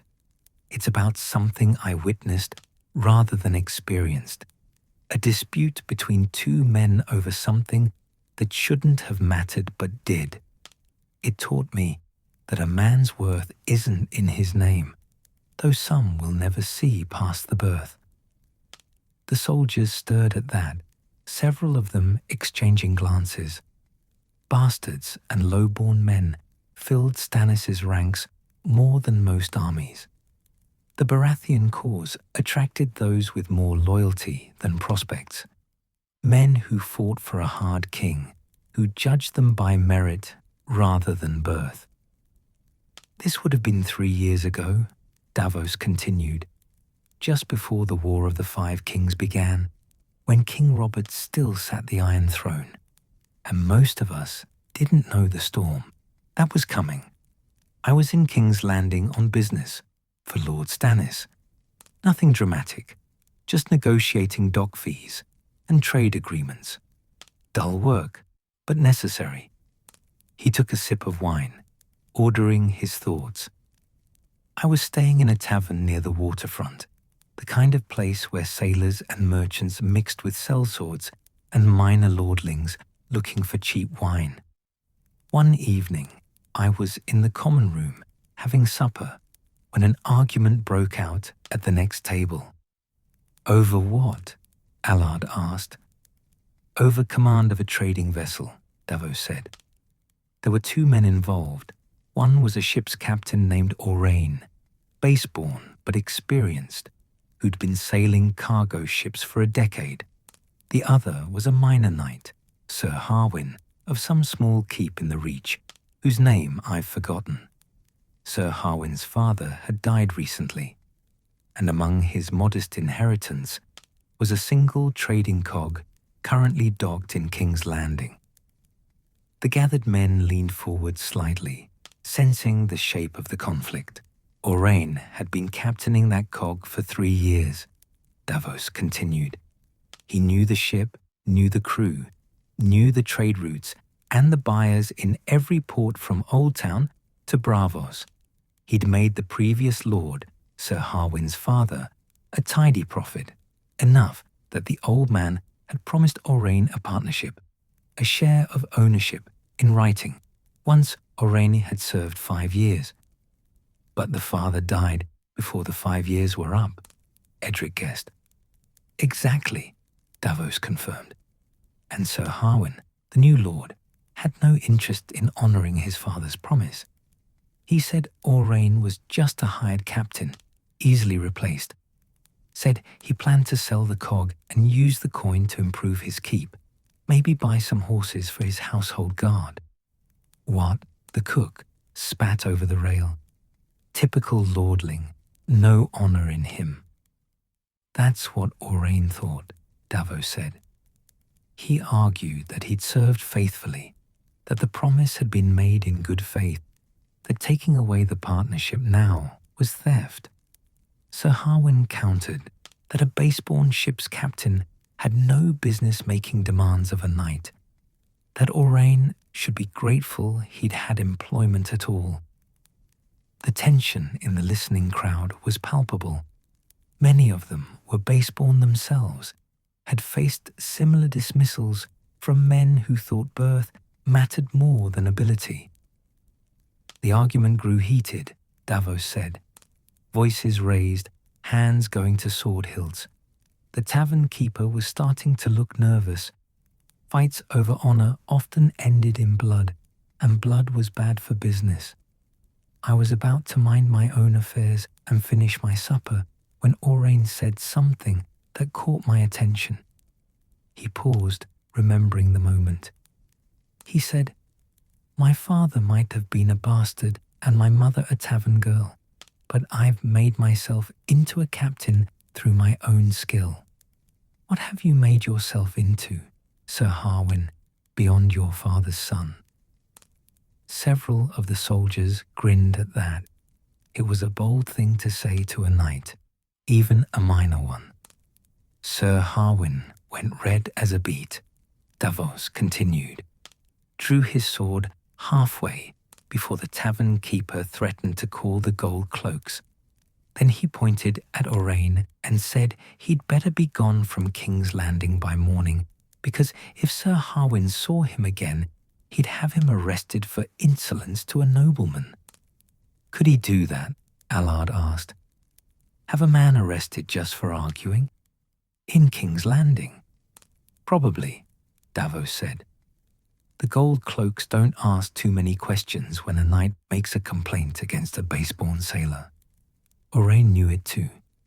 He left the tavern, and Sir Harwin stayed to celebrate his victory with expensive wine he could barely afford. Davos set down his cup, spreading his hands. I should have let it alone. Wasn't my business, wasn't my concern. But I found myself thinking about Aurane, about a man who'd worked hard and done well, only to have it taken away because his birth was low and his employer's son was petty. So you followed him, Devon said. I followed him, Davos confirmed. Found him down by the docks, sitting on a bollard and staring at the cog he'd captained for 3 years. The Maiden's Fancy, she was called. A good ship, well maintained, with a crew that clearly respected their captain. I could see it in how they moved, how they called out to Aurane, even though he wasn't technically their captain anymore. He could still see it clearly, the baseborn sailor sitting in the lamplight, his face drawn with the kind of anger that comes from powerlessness, from knowing you're right but having no recourse. I sat down next to him, Davos said. Introduced myself properly, Sir Davos Seaworth, the Onion Knight, in service to Lord Stannis Baratheon. Aurane laughed at that, not unkindly, and asked if I'd come to lecture him about knowing his place. What did you tell him? Edric asked. I told him I'd been a smuggler before I was a knight, Davos said quietly. Told him about Flea Bottom and the Cobblecat and Captain Ryzen, about learning to sail on other men's ships before. I had one of my own. Told him about Storm's End and the fingertips I'd lost, paying for my crimes before Stannis raised me up. The gathered men were very quiet now. The only sounds the gentle slap of waves against the hull and the creak of the rigging. Aurane listened, without interrupting. Davos continued. When I finished, he said, "At least you earned your knighthood." Sir Harwin just inherited his title, same as he inherited everything else. Never worked a day in his life, never had to prove himself to anyone. And now he gets to take away everything I've built. Was there truth in that? One of the soldiers asked. Probably, Davos admitted. I didn't know Sir Harwin well enough to judge, but he had the look of a man who'd never been tested, never had to struggle. There's a softness that comes from that, a kind of blindness to other people's worth. He picked up his wine again, taking a slow drink. I asked Orain what he planned to do. He said he'd look for another position, try to find a ship that needed a captain. But we both knew that would be difficult.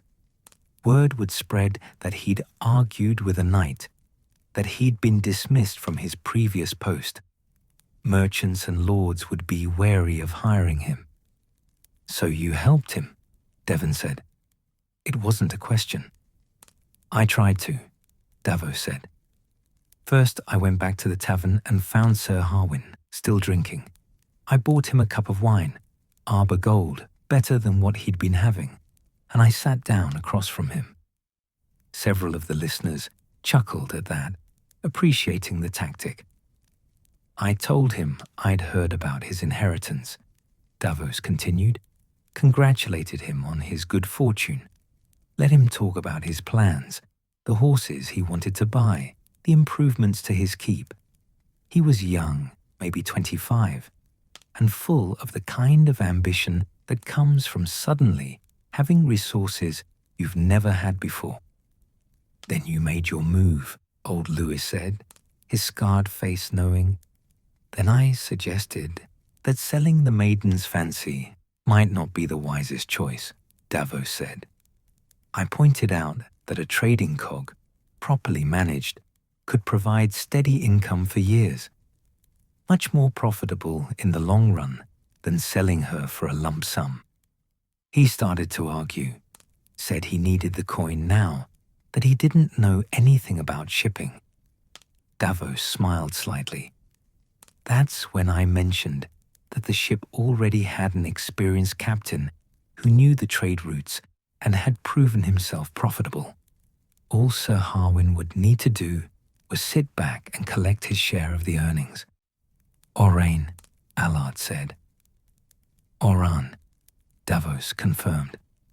I told Sir Harwin that dismissing a capable captain over a personal dispute was the kind of thing that marked a man as a poor lord, that the measure of nobility wasn't in birth or title, but in recognizing talent and using it wisely, that his father had clearly seen Orain's worth, and perhaps he should trust the old man's judgment. The gathered men were grinning, now appreciating the manipulation. Sir Harwin wasn't stupid, Davos said, just young and proud and unused to thinking beyond his immediate wants. He listened, and I could see him working through it, realizing that I was right, that steady income was better than quick coin, that keeping an experienced captain made business sense. But he couldn't just back down, Edric guessed. Not after the argument in the tavern. Exactly, Davos said. So I gave him a way to save face. I suggested that he call Oran back, tell him that upon reflection, he decided to honor his father's promise of partnership after all, that it was the honorable thing to do, the kind of decision a true knight would make. He paused, remembering Sir Harwin's face, the struggle between pride and sense, between the desire to maintain dominance and the recognition that he was being offered good advice. It took him the better part of an hour to agree, Davos said. But eventually he did. Said he'd speak to Orain in the morning, offer him a quarter share in the maiden's fancy in exchange for continued service as captain. Not the half share his father had originally promised, but better than nothing. And Aurane accepted? Allard asked. He did, Davos confirmed. I was there when they met the next morning. Sir Harwin made his offer, trying to sound magnanimous about it, like the idea had been his all along. Aurane was smart enough to accept graciously, to thank the young knight for his generosity and promise faithful service. Wat shook his head admiringly. You played them both well, sir. Made them think it was their idea. The best solutions are the ones where everyone believes they won, Davos said. Sir Harwin got to keep his ship and his steady income. Plus, he looked honourable for keeping his father's promise. Aurane got his partnership, even if it was smaller than he'd hoped. And he shrugged. I got the satisfaction of seeing a capable man get something closer to what he deserved. But he didn't get everything he deserved, one of the soldiers pointed out. He should have had the half share. He'd earned it. True, Davos acknowledged. But the world rarely gives us everything we deserve, does it? Sometimes we have to settle for what we can get and be grateful it's not worse. The sun had set completely now, and stars were emerging overhead. Lanterns cast pools of light across the deck, illuminating faces made thoughtful by the story. The lesson isn't that justice always prevails, Davos said quietly. It's that a man's worth isn't determined by his birth, even if the world often judges it that way. Aurane was worth 10 Sir Harwins, but he'd never be a knight, never have a keep or a title. All he could do was be excellent at what he did and hope that excellence would be recognized. Did you ever see him again? Devon asked. Once, Davos said. About a year later, in Storm's End. He was captaining the Maiden's Fancy still, doing well. He'd married, I heard, and was saving coin to eventually buy his own ship outright. He thanked me for intervening, said the partnership with Sir Harwin was working out better than he'd expected. And Sir Harwin died in the war, Davos said shortly. At the Blackwater, I believe. The Maiden's Fancy passed to some cousin, and I don't know what became of Aurane's partnership after that. The war scattered so many lives. He stood slowly, his joints protesting. But for a time, at least, a base-born sailor got something approaching fairness, got to keep doing what he was good at, got recognition for his skill even if it came with conditions and compromises. The gathering began to disperse, but more slowly than usual, the men talking among themselves in low voices. Davos heard fragments of conversation, discussions of their own struggles with high-born commanders, arguments about merit versus birth, debates about what made a man worthy of respect. Devon lingered, as always. You've been telling us all week about making hard choices, about survival and negotiation. But this story, it wasn't about you surviving. It was about you helping someone else. Davos agreed. Sometimes the most important choices aren't about our own survival. Sometimes they're about recognizing when we have power to help someone who has none and choosing to use that power, even when there's no profit in it. Especially then, Davos said. I got nothing from helping Aurane except the knowledge that I'd done right by him. No coin, no favor owed.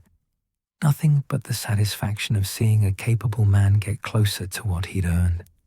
He smiled faintly. That's worth more than you'd think. Devon nodded and moved off, leaving Davos alone with the knight. He thought about Aurane sometimes, wondered if the man had survived the war, if he'd eventually gotten his own ship, if the quarter share had grown into something more, wondered if Arain's children, if he'd had them, would grow up with more opportunities than their father had, or if birth would always matter more than skill. The world wasn't fair. Davos had learned that early and learned it well. But sometimes, in small ways, you could bend it a little closer to fairness.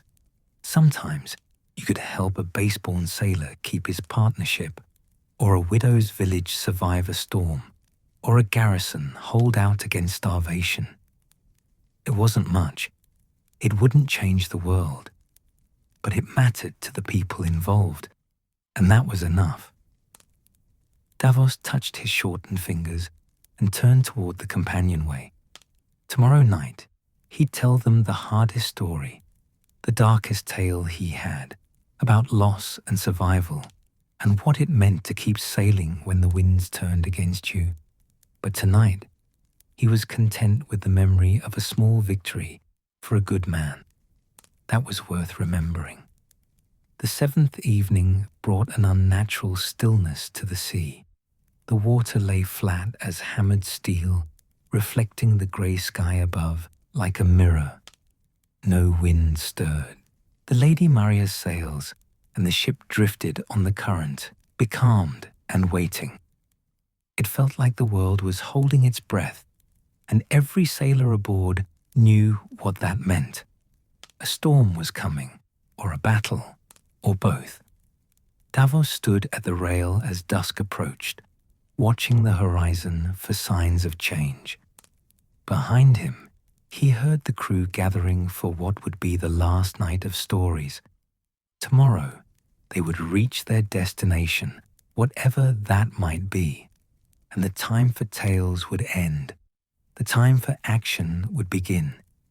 Nearly 50 men assembled this time, sailors and soldiers, officers and common crew, even the ship's master standing at the edge of the crowd.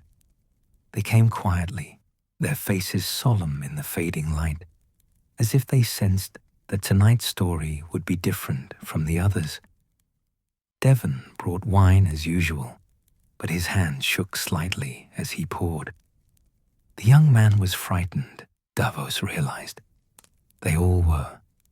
The calm before the storm had that effect on men, made them think about mortality, about all the things that could go wrong when steel met flesh and ships met fire.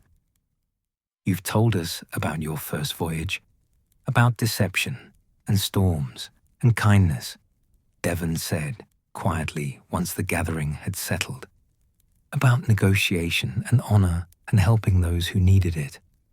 What's left to tell, sir? Davos looked out at the still water, at the grey sky pressing down like a lid on a pot ready to boil. Tonight, I'll tell you the darkest tale I have, he said, about the worst night of my life and what it taught me about survival and duty and why we keep sailing even when the winds turn against us. The gathered men shifted uneasily, but no one left. They'd come this far. They would hear the rest. This happened during my smuggling days, Davos began. Before Storm's End, before Stannis, before I had any reason to think I'd ever be more than a man who moved cargo in the dark. I was perhaps 22 or 23, partnered with another smuggler named Allard, the same Allard I later named my second son after. He took a drink of wine, needing the warmth. Allard was my closest friend. We'd sailed together for 3 years, shared profits and dangers, saved each other's lives more than once. He was from the Reach, near Old Town, with red hair and a laugh that could shake the rigging. Quick with a knife, quicker with a joke, and loyal as any man I've ever known. The gathered sailors leaned forward, sensing tragedy in Davos's tone. We'd taken a contract to move Dornish wine from Sunspear to Maidenpool, Davos continued. Simple enough work, the kind we'd done dozens of times. But we were greedy, or I was greedy, and I convinced Allard to go along with it. The buyer was offering premium coin if we could deliver in half the usual time, and I wanted that coin badly. Maria was pregnant with our first child, and I was thinking about the future, about providing properly. He could still remember that conversation, the way he talked Allard into pushing harder than was wise, taking risks they should have avoided. So we sailed through the stepstones in the worst season, Davos said quietly. Late autumn, when the storms come out of the east without warning. We knew better. Every smuggler knows you don't rush through the stepstones in storm season. But the coin was good, and I was young enough to think I could outrun bad luck. Old Lewis made a sound low in his throat, understanding where this was heading. We made it through the first week without trouble, Davos said. Past Tarth and the Broken Arm, into the narrow channels between the islands. The Black Bether was fast, and I was confident, and Allard trusted my judgment. That was... He paused, his voice rough. That was the problem. He trusted me.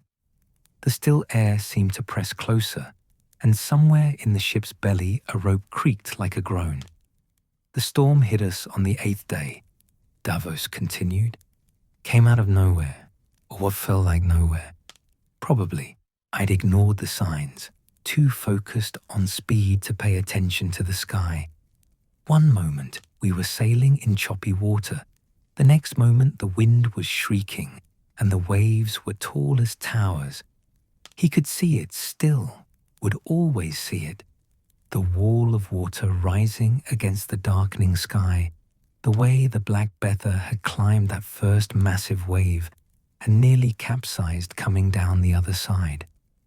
We fought it for hours, Davos said. Took in all sail, lashed everything down, tried to keep the bow into the waves. But this storm was different from the one that drove me to Willer's village.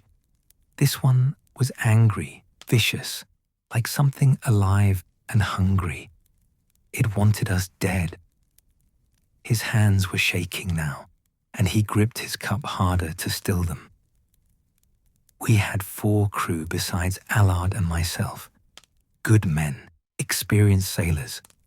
One by one, the storm took them. The first went overboard when a wave crashed over the deck, just swept him away, and we never even saw where he went. The second broke his neck when a spar came loose and struck him. The third and fourth, they were below when a wave stove in the hull planking. The water came in so fast they drowned before we could reach them. The gathered men were absolutely silent, faces pale in the lamplight. By midnight, it was just Allard and me, Davos said. The Black Bether was taking on water faster than we could pump it out. Half our rigging was torn away, and we were lost somewhere in the stepstones with no way to navigate and no hope of reaching shore. We should have died. We deserved to die. I'd killed us all with my greed and my arrogance. He took a long drink, the wine bitter on his tongue. Allard and I worked the pumps together, taking turns because neither of us could do it alone for long. We were exhausted, terrified, knowing we were going to drown in the dark. And sometime in the deepest part of the night, when my arms felt like they'd fall off and my lungs were burning, Allard said, "Something I've never forgotten." What did he say? Edric asked softly. He said, "At least we'll drown together, brother. At least we won't die alone." Davos's voice cracked. He was trying to comfort me. 4 men dead because of my poor judgment. The ship sinking, both of us about to follow the others into the cold water. And he was trying to make me feel better about it. The tears were coming now, hot on his face, and he didn't bother to hide them. Let them see, he thought. Let them see what command costs, what responsibility means. Then Just before dawn, the wind shifted, Davos said. The storm didn't end, didn't even really weaken, but the wind changed direction enough that I could see a dark shape through the rain. One of the larger stepstones, with what looked like a protected cove. I pointed us toward it, and we limped into shelter, just as the sun was rising grey and weak. He set down his cup, his hands free now to gesture, to illustrate. We beached the Black Bether in the shallows and collapsed on the sand. Lay there for an hour, maybe more, just breathing and shaking. When we finally had strength to move, we took stock. The ship was badly damaged but repairable. 4 men dead. Our cargo, the wine we'd rushed to deliver, half of it was ruined by seawater, the rest probably not worth the cost of transporting it. But you survived, Allard the sailor said. You and your friend both. We survived, Davos agreed. We spent 2 weeks on that island, patching the Black Bether well enough to sail, living on fish and rainwater. And every day I thought about those 4 dead men, thought about their families, who would never know exactly how they died, thought about the choices I'd made that led to their deaths. He looked around at the gathered faces. Allard never blamed me, never said it was my fault, never accused me of anything. But I knew I'd killed those men as surely as if I'd pushed them overboard myself. I'd chosen greed over caution, speed over safety, and they'd paid the price. What happened when you returned? Devon asked. We sailed back to King's Landing, Davos said. Sold what was left of the cargo at a loss, used the coin to pay the dead men's families what we could. It wasn't enough, could never be enough, but it was something. Then I told Allard I was done with smuggling, that I couldn't do it anymore, couldn't risk other men's lives for profit. He smiled slightly, bitterly. Allard laughed at that, said I was being dramatic, that every sailor knew the risks, that the sea took men and there was nothing to be done about it.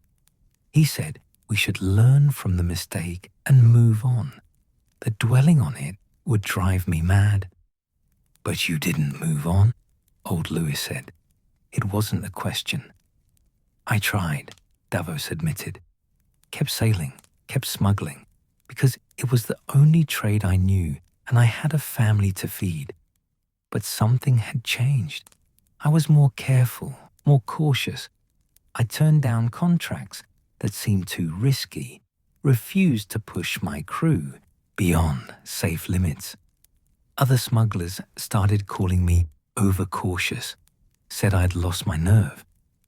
He picked up his cup again, staring into the dark wine.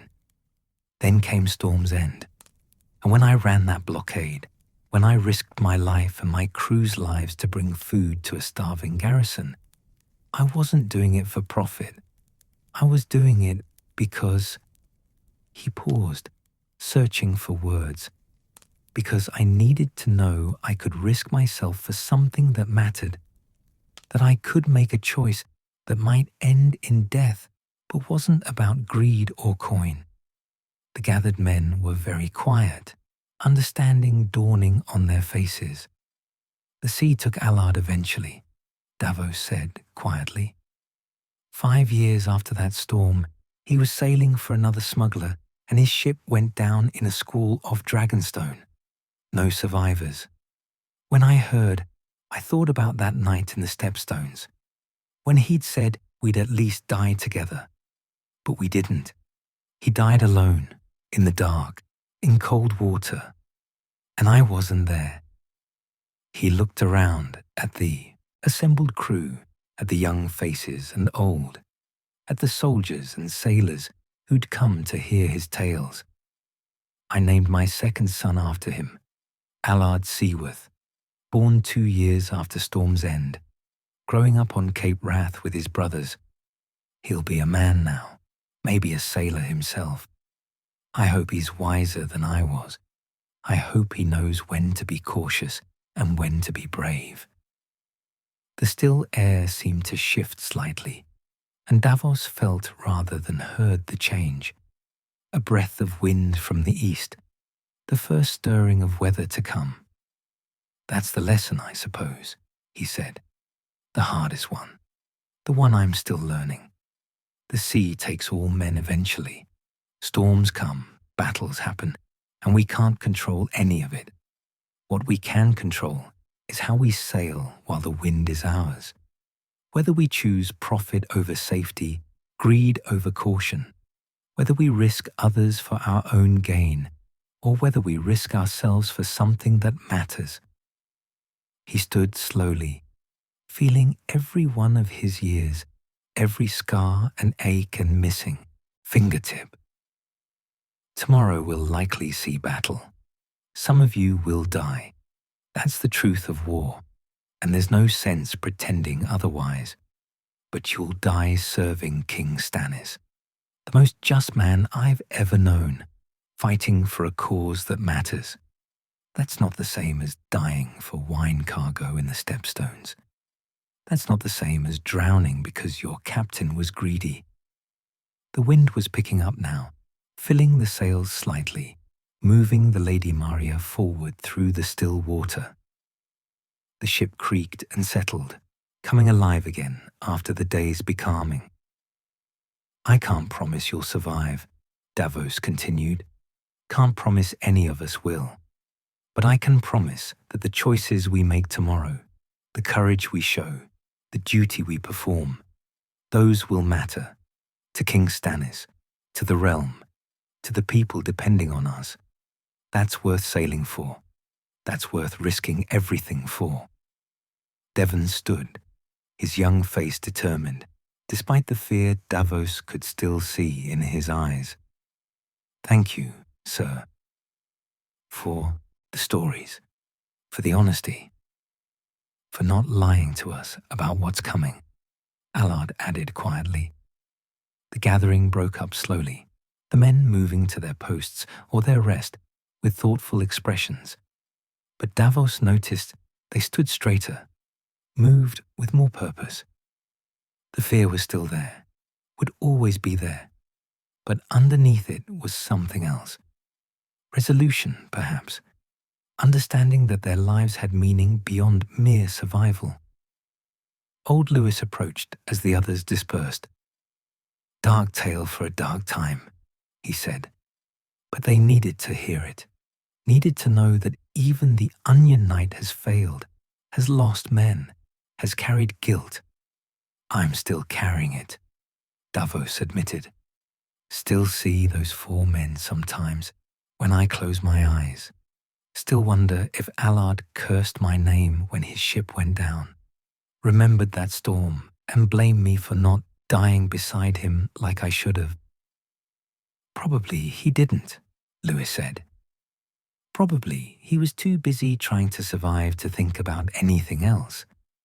The dead don't blame us, said Davos. Only the living do that.